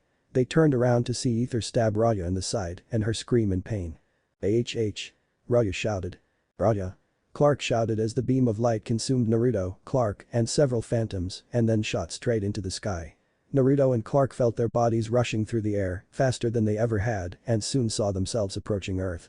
They smashed into the ground and felt their powers return. Naruto and Clark stood up and walked out of the crater they just made to see they were in the surrounding forests outside of Smallville. We're back. Naruto said with a smile when his hearing picked up something. It is time to end this world and begin a new one. Naruto heard Zod so he and Clark immediately flew towards the voices. Line break XXXXX while Clark and Naruto are in the Phantom Zone. About several hours on Earth. Back on Zod's ship, Zod smirked as he just saw Kal-El and Naledo sent to the Phantom Zone. The only 2 people who could possibly stop him were gone. He then went to an observation window to look down at Earth. What now, General? Feora asked. Assemble a squad and take a ship down to the Earth's military bases. Gather the information I require from this Earth's Pentagon and assemble at the ancient Kryptonian control center in the caves. From there, the rebirth of Krypton will start. Zod said as his men nodded and he and his men soon boarded the ship and went to the Pentagon. Back on Earth, Chloe, Lois and Jimmy were at the Daily Planet as they were watching the global news coverage on the alien threat that was hovering above their planet. Armed military bases all over the world were preparing their armies, and there was even a rumor that they were prepping the nuclear silos to kill the aliens. Their co-workers were all anxious about the incoming threat, and Perry still had reporters there, but he allowed some to head home if they wanted to be with their families. Jimmy was cleaning his camera for the 12th time in a row, while Chloe was looking at the clock and Lois was fidgeting. Chloe looked at the clock again and knew that if Naruto or Clark hadn't at least sent her a text or something had gone wrong. "That's it," Chloe said as she got up and grabbed her jacket. "Where are you going?" Jimmy asked. "To help Naruto and Clark." "Come on," Chloe said as she left, and Lois and Jimmy looked at one another. "Chloe, wait for us," Lois said as she and Jimmy grabbed their stuff and left with Chloe. There was traffic getting out of the city as people were evacuating and the mass panic on the streets, but they managed to make it out and were in Smallville. After a quick stop at the Kent barn to get the cave key and kryptonite for emergencies, Chloe led Jimmy and Naruto through the old Native American caves in Smallville. "Why are we here, Chloe?" Jimmy asked. "These caves in Smallville are one of the oldest landmarks in the entire world, and for a reason. See some of the symbols on the wall?" Chloe asked as they looked. "Yeah," Lois replied. "It turns out that thousands of years ago, people from Krypton made their way to Earth and helped build them," Chloe said. "So that's why Clark and Naruto were always obsessed with them," Lois said. "Yup, these caves were their first experience of their own world and also happen to house a secret chamber that will lead us to their second," Chloe said as they walked into the key chamber room. "Just remember to keep bundled up, it'll get cold where we're going." "And where exactly are we going?" Jimmy asked as Chloe put the key in the slot and the table glowed brightly before transporting them around the world into a chamber in the Fortress of Solitude. "Welcome to the Fortress of Solitude." At least, that's what Naruto called it when it was first made. This is the last remnants of their home, and Naruto said that there was something here that could help stop Zod, Chloe said as they walked around. Jimmy and Lois were awestruck at what they were seeing. "Wow," Lois said as she looked around the fortress and couldn't believe what she was seeing. "This is incredible," Jimmy said as he took some pictures. "James," Chloe shouted. "Oh, right. Sorry," Jimmy said as he turned his camera off. "So what are we doing here?" Naruto said that if he and Clark weren't back in an hour, there was something here that could help, Chloe said as they walked into the main area. "Except I have no idea what we're supposed to be looking for." They looked around when all of a sudden a small floating robot appeared before them. "Greeting, I am Cal 9765 personal assistance drone. Please identify yourself," the robot said. Chloe Sullivan, Lois Lane and James Olsen. "We're friends of Kal-El and Naruto or Clark and Naruto," Chloe said as the robot did a quick search. "Yes," Kal-El spoke of his friends. "Greetings, Ms. Sullivan. What brings you to the fortress and how may I be of assistance?" the robot asked. "Naruto told us that there was something here that could help stop Zod," Chloe said as the robot nodded and then left. Where is it going?" Lois asked. "Greetings," they heard as they turned around and saw the holographic image of two men look just like Naruto and Clark but much older. "Hi. Chloe, who are they?" Jimmy asked. "I'm not sure," Chloe said. "We are Kal-El and Naruto's fathers," Jor-El said. "Oh. Well, it's nice to finally put a face to the disembodied voice Clark and Naruto would hear," Chloe said. "My son sent you here?" Minato asked. "Yes. He said that if he didn't hear from us soon after he went to confront Zod to come here. He said there was something that could help stop Zod and his ship," Chloe said. "Yes. 1 second," Jor-El said as he walked over to the Kryptonian computer and implemented a few commands. When he did that, 4 robot helpers appeared, carrying a spaceship. "Is that a spaceship?" James asked. "Yes, it is," Jor-El said as Chloe recognized it. "Wait, that's the ship that landed in Smallville after the second meteor shower," Chloe said. "Yes, carrying 2 of Zod's followers. Kal-El brought it here to hide it. We have been modifying the hyperdrive on the ship to turn it into a phantom drive," Minato said. "What is a phantom drive?" James asked. "The phantom drive allows a ship to bend space and travel great distances. But this modification will open a hole in space and send it straight to the phantom zone. We are modifying it to work in conjunction with the hyperdrive on Zod's ship. When the 2 drives collide with one another, it will open a portal that will send Zod's ship straight back to the phantom zone," Jor-El said. "Great," Lois said. "We shall complete the modifications and help you onto the transport platform," Jor-El said as the robots worked on the ship. "Line break XXXXX. Zod and his ship landed in the valley where the caves were located after their trip to the Pentagon. Zod and his men left the ship and entered the caves to the Kryptonian pedestal that Clark and Naruto used to transport to the fortress. Zod then put a briefcase, covered in blood on the table. "Did you bring what I asked for?" Zod asked. "Yes sir." One of his soldiers said as he pulled out a small orb known as an omegahedron, a Kryptonian power source and miniature computer that was 100 times more powerful than a nuclear reactor. Zod acquired one by removing it from the prison ship's power system. Zod then opened the case, which was a computer with government access code from the Pentagon. He then placed the omegahedron on the computer, which then inserted its own Kryptonian coding system and began taking over every single US military computer system, military base, nuclear missile and satellite. The computer then began the auto-destruct system of the military satellites and started the countdown to blow up the nuclear missiles and launch others all over the world, killing all the humans. "It is time to end this world and begin a new one," Zod said when all of a sudden, the top of the caves was bashed in when a red and blue blur smashed through and tackled Zod out of the caves, through the ground and towards Smallville. Zod's followers quickly went back to their ships when they saw Naruto land down in the cave. Naruto saw the computer and the strange orb on it and saw the countdown on the screen, so he quickly used his heat vision to fry the computer, which short-circuited it and cut off the omegahedron's connection to the military secure network. The computer then exploded as one of Zod's soldiers charged at Naruto, but Naruto ducked his punch and landed an uppercut that knocked him straight out of the cave. Naruto then flew out of the cave and went to go check on Clark. He saw Clark in Smallville, having just tackled Zod straight through a gas station, which caused a huge explosion and sent civilians away. He saw Zod on the ground in pain and being carried away while Clark was against a car. Naruto quickly flew down and helped his brother. "Clark, you alright?" Naruto asked as he helped Clark, but Zod and some of his followers quickly left in one of their ships. "I'm fine," Clark said as they watched the ship fly fast that it soon disappeared. They then turned around and looked down the street to see two of Zod's followers walking towards them. Naruto recognized one of them as Feora and the other guy was very tall, taller than Naruto and Clark. 2 against 2, I like those odds," Naruto said as he and Clark walked down the street to meet them. "Get inside. It's not safe," Clark said as the Smallville residents quickly ran inside buildings and locked the doors or just ran away to get away from them. Naruto clenched his fist as he and Clark stopped about 50 feet away from Feora and the other Kryptonian. Feora glared at them as she and the Kryptonian soldier Uther were ready to kill Kal-El and Nalado. Naruto was about to charge forward when his super hearing picked up distinct military radio chatter coming in fast. He and Clark turned to see 2 A-10 Warthog fighter jets coming straight for them. The fighters then fired their 30mm Gatling guns and fired straight down on Main Street in Smallville. Naruto and Clark quickly super sped out of the way, but the bullets managed to hit them and the force knocked them back a bit. Feora super sped to the side to avoid being hit, but Uther didn't and was knocked back by the force of the bullet and into a light post. Naruto saw the fighters bank around, so he decided to focus his super hearing to figure out their orders. "Under 11 good hit, request immediate re-attack. Roger that Guardian."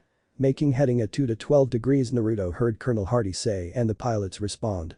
Uther got back up and jumped forward, which then turned into a super jump as he leapt through the air and landed onto the front of one of the jets. He ripped open the cockpit and pulled out the pilot and squished his head using one hand. The plane then took a nosedive and crashed into the street. Naruto used his super vision and saw Uther get up out of the plane wreckage, so he flew forward and knocked Uther down the street while Clark charged into Feora and prevented her from downing the other plane. Uther then got up in time to dodge a flying punch from Naruto and grabbed Naruto's right leg. He then smashed Naruto down into the street twice, making a large impact crater, and then threw him straight through the wall of the local Smallville coffee shop, the Talon. Naruto pulled himself out of the wall he was smashed into and saw Uther standing in the street. He looked around and saw the patrons of the shop under their tables or behind chairs in fear. Naruto looked at the barista behind the counter. "Sorry about that," Naruto said as he then flew out of the shop and punched Uther in the face and then did another punch and then landed an uppercut that sent Uther in the air. Naruto then flew up above Uther and then smacked him back down into the ground and into a crater. Naruto then flew down and walked to the crater and got hit in the face with a large chunk of concrete. "Ah!" Naruto shouted as he rubbed his eyes to get rid of the concrete when he got tackled to the ground. He was then picked up and slammed down into the ground and then thrown through a parked car, causing an explosion. "RHH!" Naruto shouted as he charged forward and grappled with Uther, which was a mistake cause Uther then flipped Naruto onto the ground. Uther then punched Naruto into the ground and then raised his leg up to stomp, but Naruto kicked Uther back. Naruto then landed a right and left cross and then kicked Uther in the chest and knocked him away. Naruto then heard a crash behind him and saw a large crater with Feora on top of Clark, repeatedly punching him in the face. Naruto then blasted her with his heat vision which knocked her back, which allowed Clark to kick her off and send her flying. Naruto then turned and was greeted with a car to the face as Uther threw one at him and knocked him away. Naruto rolled on the ground as Clark ran over and helped him up. "Ugh, this is a lot harder than I thought," Naruto said as he and Clark saw that Uther was still standing and looked like he could continue fighting. Naruto and Clark then turned and saw two military helicopters hovering above them, armed with Gatling guns and missile launchers. The choppers fired their Gatling guns, and the gunners unleashed all the bullets they had on the three aliens, but the bullets were useless. They just bounced off or broke against their skin. Uther then picked up a parked SUV and hurled it at the helicopters. One managed to move out of the way, but the other one wasn't as lucky and its tail rudder was destroyed, sending it spinning out of control. One of the gunners fell out of his seat and was falling, but Clark flew forward and caught him and put him safely on the ground. "You okay?" Clark asked as the guy nodded but then quickly reached for his gun. Clark pushed him away as Uther charged forward and knocked Clark down the street. Naruto saw the chopper spinning out of control, so he quickly flew to catch it, but Feora jumped in the air and knocked him out of the sky with enough force that he flew 10 blocks away. The chopper crashed down as Feora watched it fall and then turned her attention to the human soldiers while Uther was keeping Kal-El busy. She saw them close in on her with their human weapons but wasn't scared at all. She then leapt into the air and landed in the middle of the group of soldiers who unloaded their clips into her, but the bullets just bounced off. She then punched a soldier in the chest and knocked him straight into the ground and then elbowed another. She then grabbed one soldier by the throat and super sped to another soldier and grabbed him. She then threw the two soldiers into two more, knocking them down. All the while, the soldiers kept firing on the alien. Feora then super sped forward and punched three soldier and then slammed another one into the pavement. She then kicked a piece of the downed plane into the path of three soldiers who were then squished. She looked and saw that Uther was more than capable of handling Kal-El, so she turned her attention to the soldier who managed to crawl out of the helicopter wreckage. Colonel Hardy managed to get out of the downed helicopter and then grabbed his radio. "Under 12, this is Guardian. I want you to put down everything you got just north of my position. This will be danger close." Colonel Hardy shouted as he saw the female alien looking straight at him, so he pulled out his SMG and loaded it. "Copy that, danger close. Good luck, sir," the pilot said as Feora jumped in the air and landed in front of Colonel Hardy as he fired his gun at Feora until it was empty. Then pulled out his pistol and fired until he ran out of bullets and saw that it did nothing. Feora just looked at him and smirked. Hardy knew he was going to die and he would die fighting, so he stood up and took out his knife. Feora saw this and pulled out her own knife which was 3 times bigger than his. "A good death is its own reward," she said as she and Hardy stared each other down. Colonel Hardy then lunged forward as Feora did the same, but Naruto flew down straight at her and smashed her head straight into the ground. Naruto slid to a stop as Hardy saw the alien just save his life. Hardy then grabbed one of his injured men and walked away while Naruto walked towards Feora, whose breathing mask was damaged. But the damaged, she was getting a sensory overload from her exposure to Earth's environment and yellow sun which was extremely painful. "You will not win. For every human you save we will kill 1,000,000 more," Feora said as she then grabbed her head in pain and fell to her knees. Naruto then walked forward to knock her out and send her to the Phantom Zone when all of a sudden, he saw a train flying straight at him. The train smashed into him and into the Walmart he was standing in front of and caused a big explosion. Feora turned and saw a missile coming straight at her, so she raised her hand to block it and got hit by the explosion. That combined with her pain from her sensory overload knocked her out. The A-10 fighters were about to fire more missiles when another Kryptonian ship flew by and blasted the two fighters to pieces. Clark saw the second ship appear and was about to go stop it when Uther grabbed him and slammed him into the ground. He then threw him straight into the sky as the Kryptonian ship fired a concentrated energy blast at him. It knocked him through the air into the Smallville train depot which caused a huge explosion. The Kryptonian ship then landed down on the street and opened its door. Uther walked forward and grabbed Feora and entered the ship, and as soon as they did, the ship then flew away. But the aliens gone, the army then focused on the 2 aliens they knew were still there. 10 armed soldiers walked into the destroyed Walmart as they saw destroyed home appliances and the train wreckage. The train then moved as Naruto came out from behind the wreckage and the soldiers had their guns set on him. Naruto was breathing a bit heavy from that strenuous fight as he saw the soldiers looking at him. Some began to lower their weapons as they saw that this alien helped them during the fight. Naruto then walked forward as the soldiers parted to them him walk past. Naruto walked out of the destroyed Walmart and saw Colonel Hardy and the gunner that Clark saved walk up to him. "This man is not our enemy," Hardy said as Naruto had a small smile on his face and nodded in gratitude. "Thank you, Colonel," Naruto said as Hardy nodded back. Naruto's super hearing then picked up Chloe's voice from the Kryptonian caves, so he flew into the air and towards her as the soldiers saw him and the other alien fly away. Chloe, Jimmy and Lois had arrived back in the Kryptonian cave after the modifications to the spaceship were finished. Jor-El and Minato had instructed them on what to do to send the Kryptonians back to the Phantom Zone. The only problem was that they needed to get the ship close enough to Zod's ship. Chloe, Jimmy and Lois looked around the caves and saw a lot of holes and rubble around. "Geez, what happened? Was there an earthquake when we were gone?" Lois asked. "Not exactly." They heard as they saw Naruto and Clark hover down into the caves. "Smallville." Lois shouted. She ran up to Clark and hugged him as he hugged back. "Where were you guys?" Chloe asked as she hugged Naruto and Naruto hugged back. "We didn't hear back from you, we were worried." "What happened?" Jimmy asked as he hugged Naruto and Clark, glad they were back. "A lot happened. Zod lured us into a trap with that message. He knew we were here and tried to draw us out to join him or to get us out of his way," Naruto said as Chloe nodded. "Well, like you said, we went to the fortress and I think we got something that can send Zod and his ship back to the Phantom Zone," Chloe said as they looked at the spaceship that used to belong to Namek and Ether. "It's just a tad bit heavy. You think you can lift it?" James asked. "It shouldn't be a problem," Clark said when they all felt a tremor in the ground. "Oh, great. Now what?" Naruto said.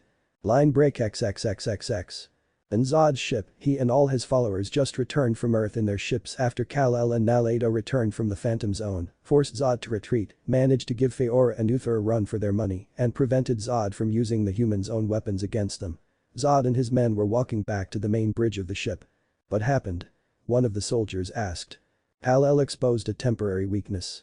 What is our status?" Zod asked as the head engineer walked over. "Your original plan to use the humans' own weapons against them will not work without the computer and the Omegahedron.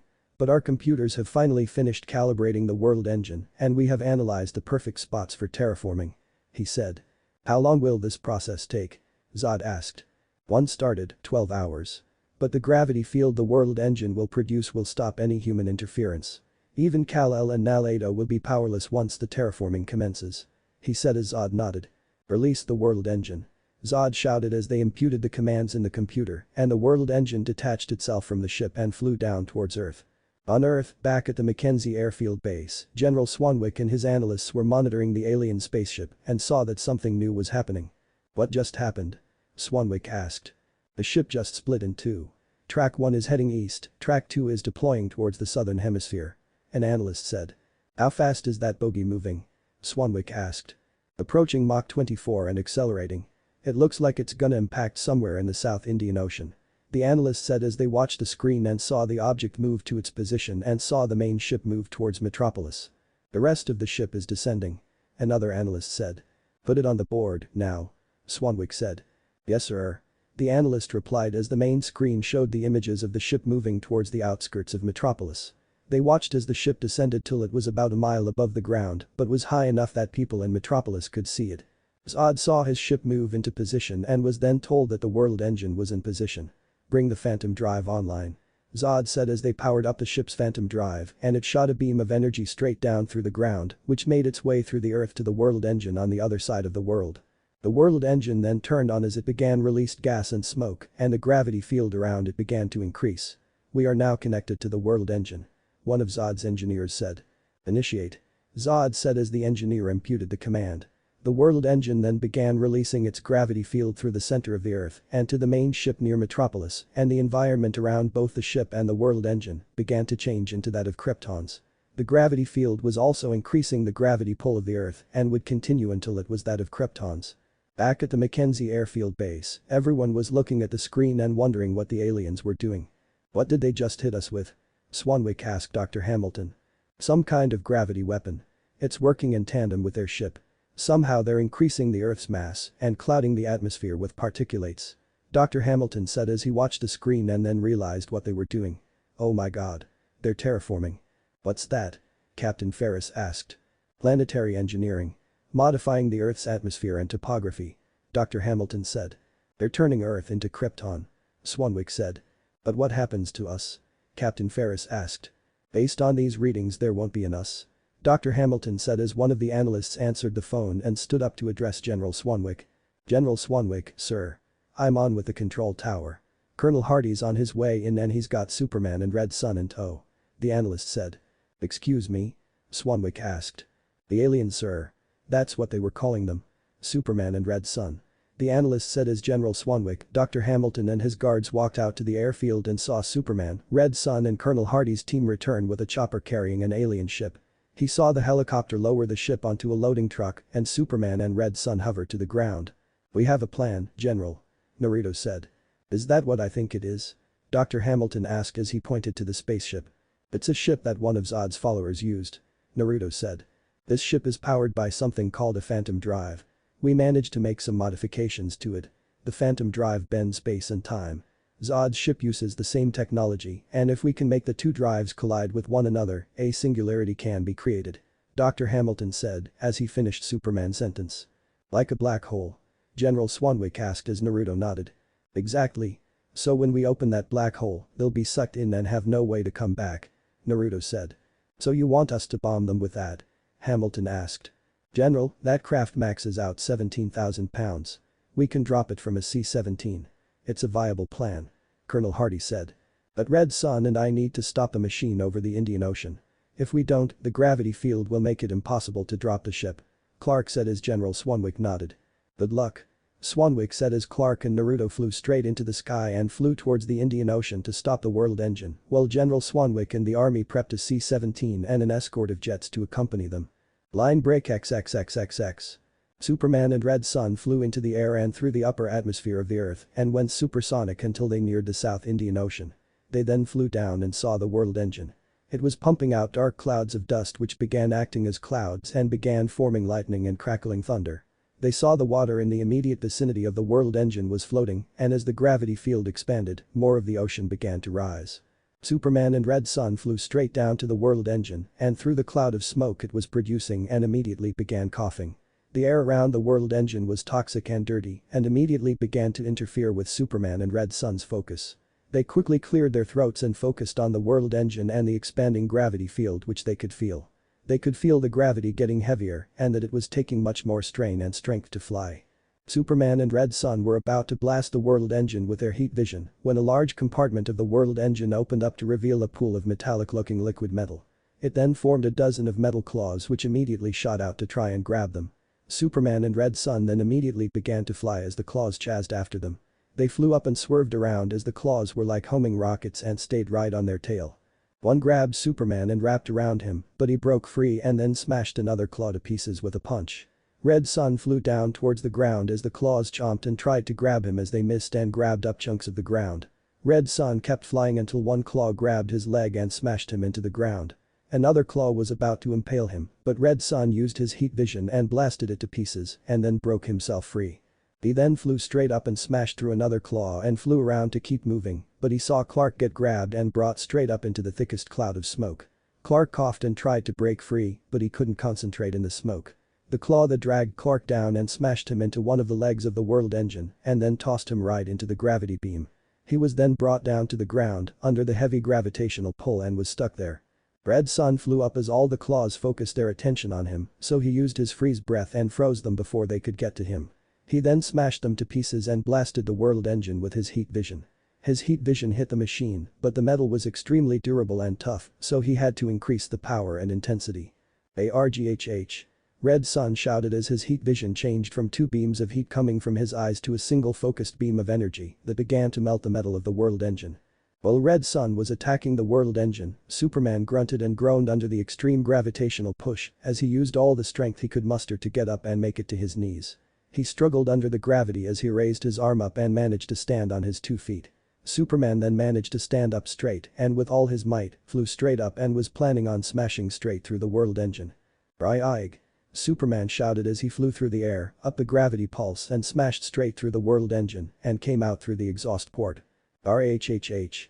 Red Sun shouted as his heat vision managed to melt through the armor of the world engine and hit the delicate wires and electrical system. That combined with Superman barreling right through the world engine caused it to explode and stop the terraforming process. The wreckage of the world engine then collapsed into the South Indian Ocean as the area that the world engine had affected was going back to normal. Naruto exhaled as he and Clark managed to stop Zod from terraforming Earth. Naruto then flew down to check up on Clark, who was blown away from the world engine explosion and had crashed into a large rock near the shore. Naruto flew down to Clark and saw him slowly sitting up. "Clark, you okay?" Naruto asked as he checked on his brother. "I'm fine. Just tired," Clark said as he sat down to catch his breath. The sun then peeked out from the disappearing clouds of pollution as the sun's rays began to recharge Naruto and Clark and was aiding in Clark's healing. "Alright. We'll rest and recharge before we head back to Metropolis," Naruto said as Clark nodded. Line break XXXXX. While Clark and Naruto were talking to the military and stopping the world engine, Zod stood on the deck of his command ship as he watched the gravity field expand. His ship was on the outskirts of a human city, but the human military had arrived with their tanks and weapons to try and stop them, but the gravity field was too powerful. The humans were at their mercy. The wreckage of the military vehicles was floating in the gravity field as it slowly began to expand to the nearby city. He saw the humans desperately try and flee, but there was nowhere they would be safe from him. Zod then turned his attention to one of his monitors that was scanning the planet, and it located the fortress of knowledge located in the northern part of the planet. "Feora, assemble a small ship. It's time to greet an old friend," Zod said as Feora nodded and left. Zod's small ship flew through the air and landed outside the Fortress of Solitude. Zod and Feora then exited the ship in their environment suits that had oxygen masks that fed them the oxygen levels they were used to on Krypton. Zod decided to deactivate his suit's environment system and was immediately hit with a sensory overload like before. He then closed his eyes and concentrated, and soon the ringing and headache disappeared. Zod looked around him and saw that his senses were adjusting to the Earth environment and radiation. He then had Feora do the same thing, and she was hit with a sensory overload just like Zod. She fell to her knees and struggled with the pain as she then tried to focus, and eventually the pain went away. Zod then helped her up and nodded to her as she nodded back. He and Feora walked through the snow and to the fortress when they saw the large doors slam shut and a hologram of Jor-El appear before them. "We will go no further," Jor-El said as Zod stepped forward. "You still haven't given up on lecturing me, even in death," Zod said. "I will not let you into the fortress, Zod. Its knowledge and power wasn't meant for you," Zod said. "This fortress is the last remnants of Krypton and our people will begin again from here. Feora, open that door," Zod said as Feora rushed towards the door to bash it open. Once she punched it, the door shocked her and knocked her back. "I am in control of the fortress and I will not let you in," Jor-El said. "For now. But the planet will soon be under my control and you will kneel before me or perish like you did before," Zod said. "That isn't necessary, Zod. There isn't need for violence. Our people can coexist with the humans," Jor-El said. "So we can suffer through years of adapting to this planet's environment like your son. The humans are a flawed barbaric people. This will be mercy," Zod said. "I will not let the memory of Krypton be stained with the genocide of a people," Jor-El said. "You cannot stop me.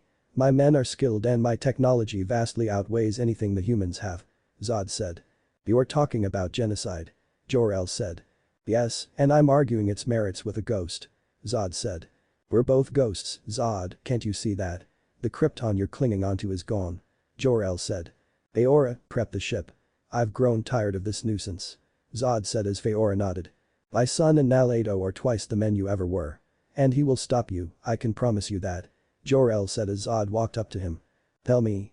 You have Jor-El's memories, his conscience, can you experience his pain? I will grind your son's bones to dust beneath my heel, I will restore Krypton atop his destroyed bones. And then I will take this fortress and destroy the last remaining remnants of the House of El," Zod said as he and Feora left to go back to the ship. Back with the US military, the C-17 was loaded with the alien spacecraft which was going to be flown by Colonel Hardy and Dr. Hamilton would accompany them to activate the ship. The C-17 took off and was escorted by a group of F-16s and on its way to Metropolis. The military were en route to Metropolis and could see the city closing in, but they also saw their target. Zod's ship was still active and the gravity field was expanding. Colonel Hardy increased the C-17's altitude while the escort of fighter jets flew straight over the city and towards the ship. "Lightning 1 to Northcom, we are nearing the target. Request permission to engage," the lead pilot asked over the comms. "Northcom to Lightning 1, you are clear to engage. Send battle damage assessment when able. Out," Swanwick replied. The group of fighter jets fired a volley of missiles at the ship and they flew straight at it, with some hitting the floating debris field surrounding the ship. The ones that managed to make it through got close to the ship but then flew off course and hit the ground or hit buildings and streets in Metropolis. The group of fighters quickly banked around for another volley. "Avionics are going haywire. The gravity field is pulling our missiles down. We have got to get closer," Northcom Lightning 1 shouted as the planes flew around to get another shot. Bystanders and civilians in Metropolis saw the attempted military attack and the missiles accidentally hitting civilian targets spread panic to an already terrifying situation. The planes flew in closer and released another volley of missiles, but the gravity field did the same thing, and this time, the planes were not caught in the gravity field. Jets were thrown off course and smashed into the floating debris, some planes crashed into one another, while others crashed into buildings. The C-17 was closing in on Metropolis airspace, and Colonel Hardy saw the target straight ahead. Northcom, this is Guardian, we are nearing target airspace. Are we cleared to make the drop? Hardy asked. Negative, Guardian. Gravity field is still active. Swanwick said. Damn it. Hardy said as they maintained course to the ship with only 2 rear F-16s as their escorts. They watched the ship and the gravity field expand, and then a few minutes passed when the gravity beam was disabled. Superman and Red Sun must have done their job. They did it. Northcom, this is Guardian. We are passing through phase line red. We are good to go. Hardy said. Godspeed, Guardian. Arm the package. You are cleared hot. Swanwick said as Hardy nodded and then turned on the C-17's intercom system. Prepare the package. Hardy said as his men prepared. They opened up the docking bay door and unhooked the spaceship harnesses in order to push it when they were given the signal. Loadmaster, is the package ready and are we ready to drop? Hardy asked. Affirmative, Guardian. The Loadmaster responded as Hardy lined up for the drop. They were now flying over the city and closing in on the target when all of a sudden, their 2 escort jets were blown to pieces and destroyed. The soldiers looked to see one of the alien ships ride on their tail. Guardian, we've got a bogey. Loadmaster shouted as Zod and Feora were in the ship and looked at the human ship in front of them. Feora, target that aircraft. Zod said as Feora targeted the ship. Target acquired. Feora said. Before Zod could fire and destroy the ship, Superman flew towards the ship at Mach 8 and barreled right into the ship and caused it and him to crash land somewhere in the city. They then saw Red Sun fly up to the C-17 and land in the plane's cargo hold. Red Sun then nodded and walked up to the spaceship and lifted it up. Red Sun lifted up the ship with a grunt because it was made of Kryptonian metal and much heavier than a regular spaceship. Red Sun grabbed it and flew out of the C-17 with it. Guardian, Red Sun has the package. Divert course. Loadmaster said as Colonel Hardy looked outside and saw Red Sun fly ahead of them, carrying the ship with him. Roger that, diverting course. Hardy said as he diverted the plane's course to turn around.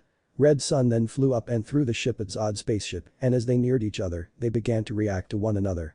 Beams of electricity began to explode out from both ships, and when they made contact with one another, Zod's ship began to implode. Soon, a black hole appeared where the ship was and Zod's ship and the other ship was sucked into the portal and then soon began sucking in cars and parts of buildings. Red Sun flew down to the street and on his way, he helped save a family of 3 who were pulled in by the black hole. He grabbed the mother, father and daughter as they held on tight. Hold on. Red Sun shouted as he flew as fast as he could, feeling himself getting pulled in by the black hole. RAHHHH. Red Sun pushed himself faster and stronger than he had before and managed to get out of the black hole's gravity pull. He finally made it away from the black hole and was flying down to the street when the black hole closed and Zod's ship and his followers were back in the Phantom Zone and never coming back. Red Sun flew down the street as the people who weren't immediately evacuated walked out into the streets to see the alien ship gone and to see the flying man who saved them. Red Sun landed on the sidewalk and put the family down and they immediately all hugged each other. Red Sun smiled as the father looked at him. You saved us. Thank you. He said. No problem. It's my job. Red Sun said. Red Sun turned to something smash into a building and fly through Metropolis.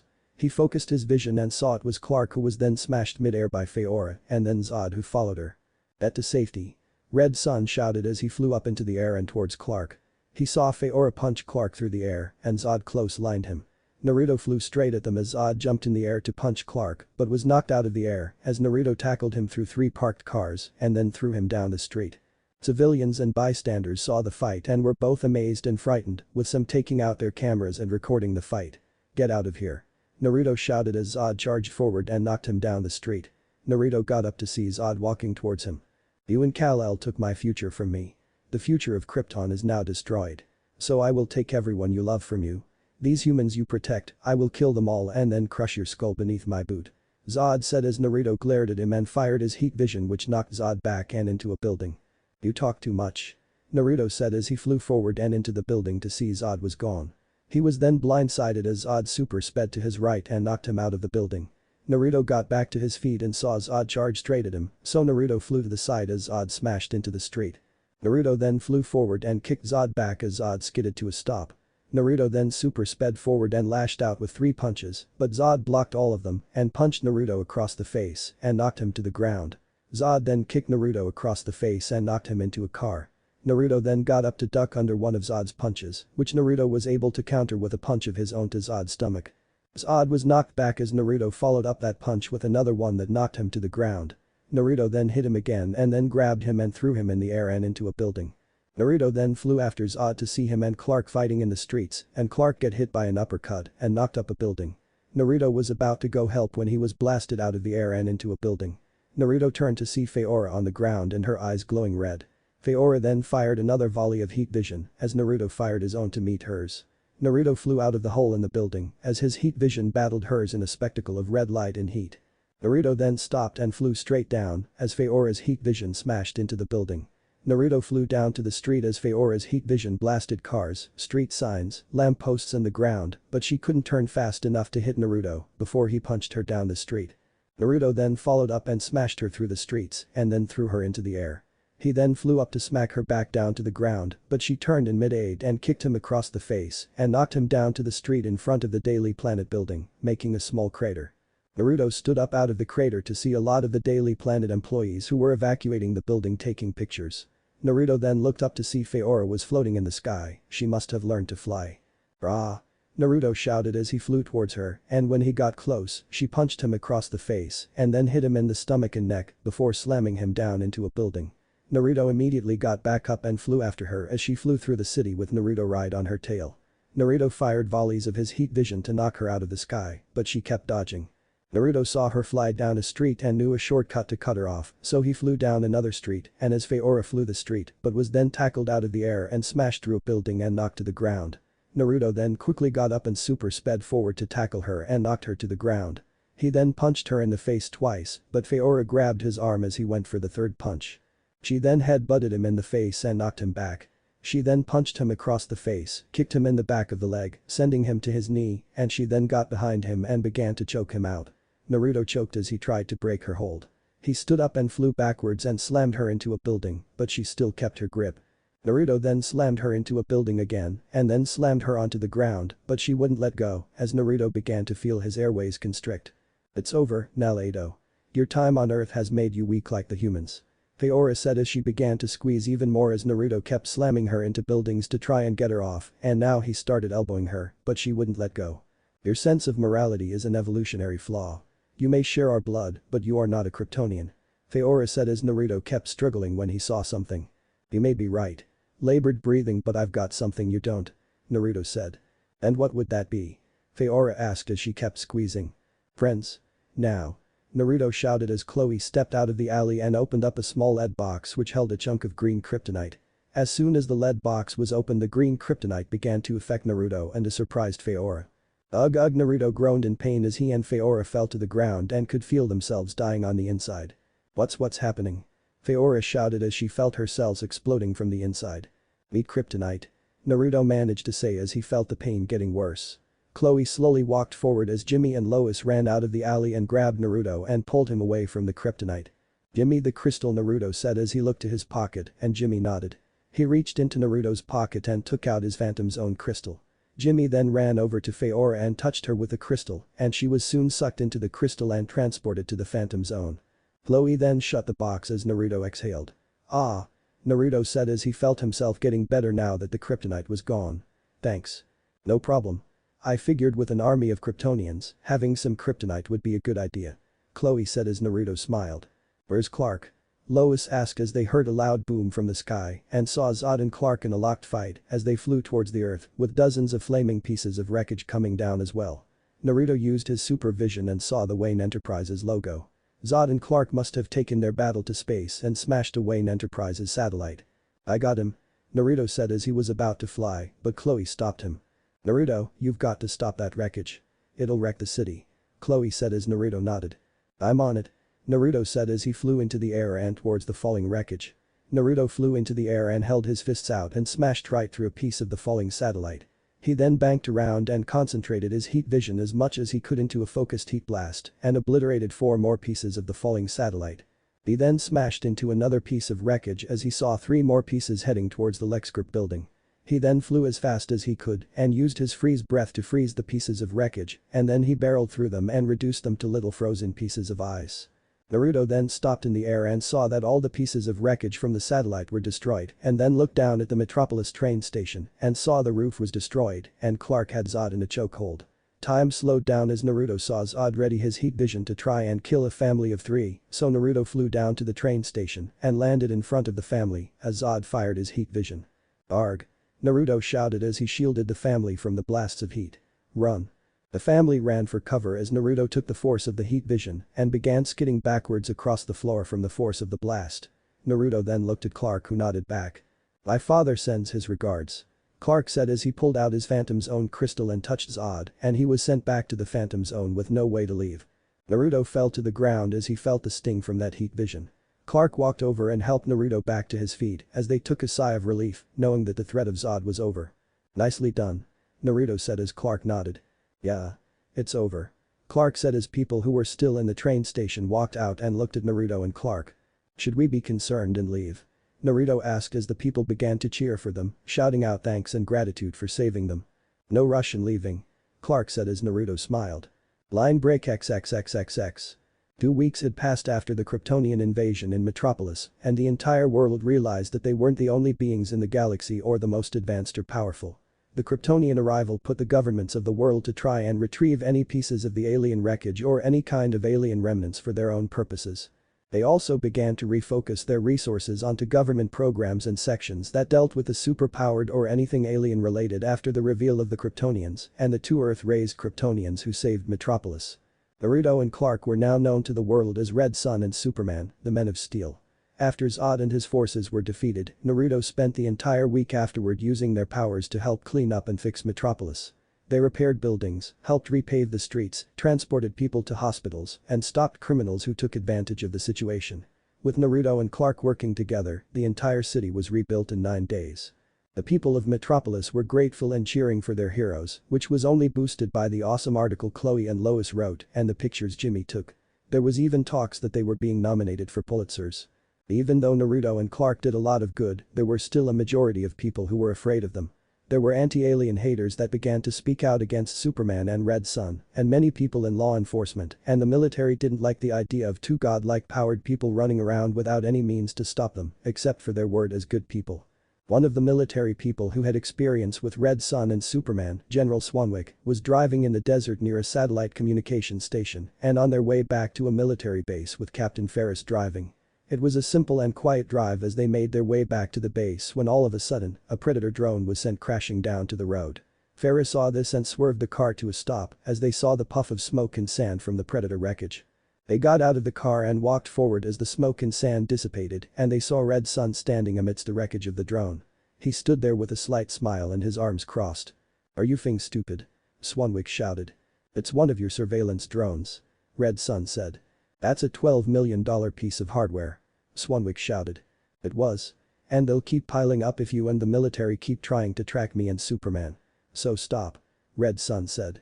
"Then I'll ask the obvious question. How do we know you won't one day act against America's interest?" Swanwick asked. "I grew up in Kansas, General. That's about as American as it gets," Red Sun said as Swanwick sighed.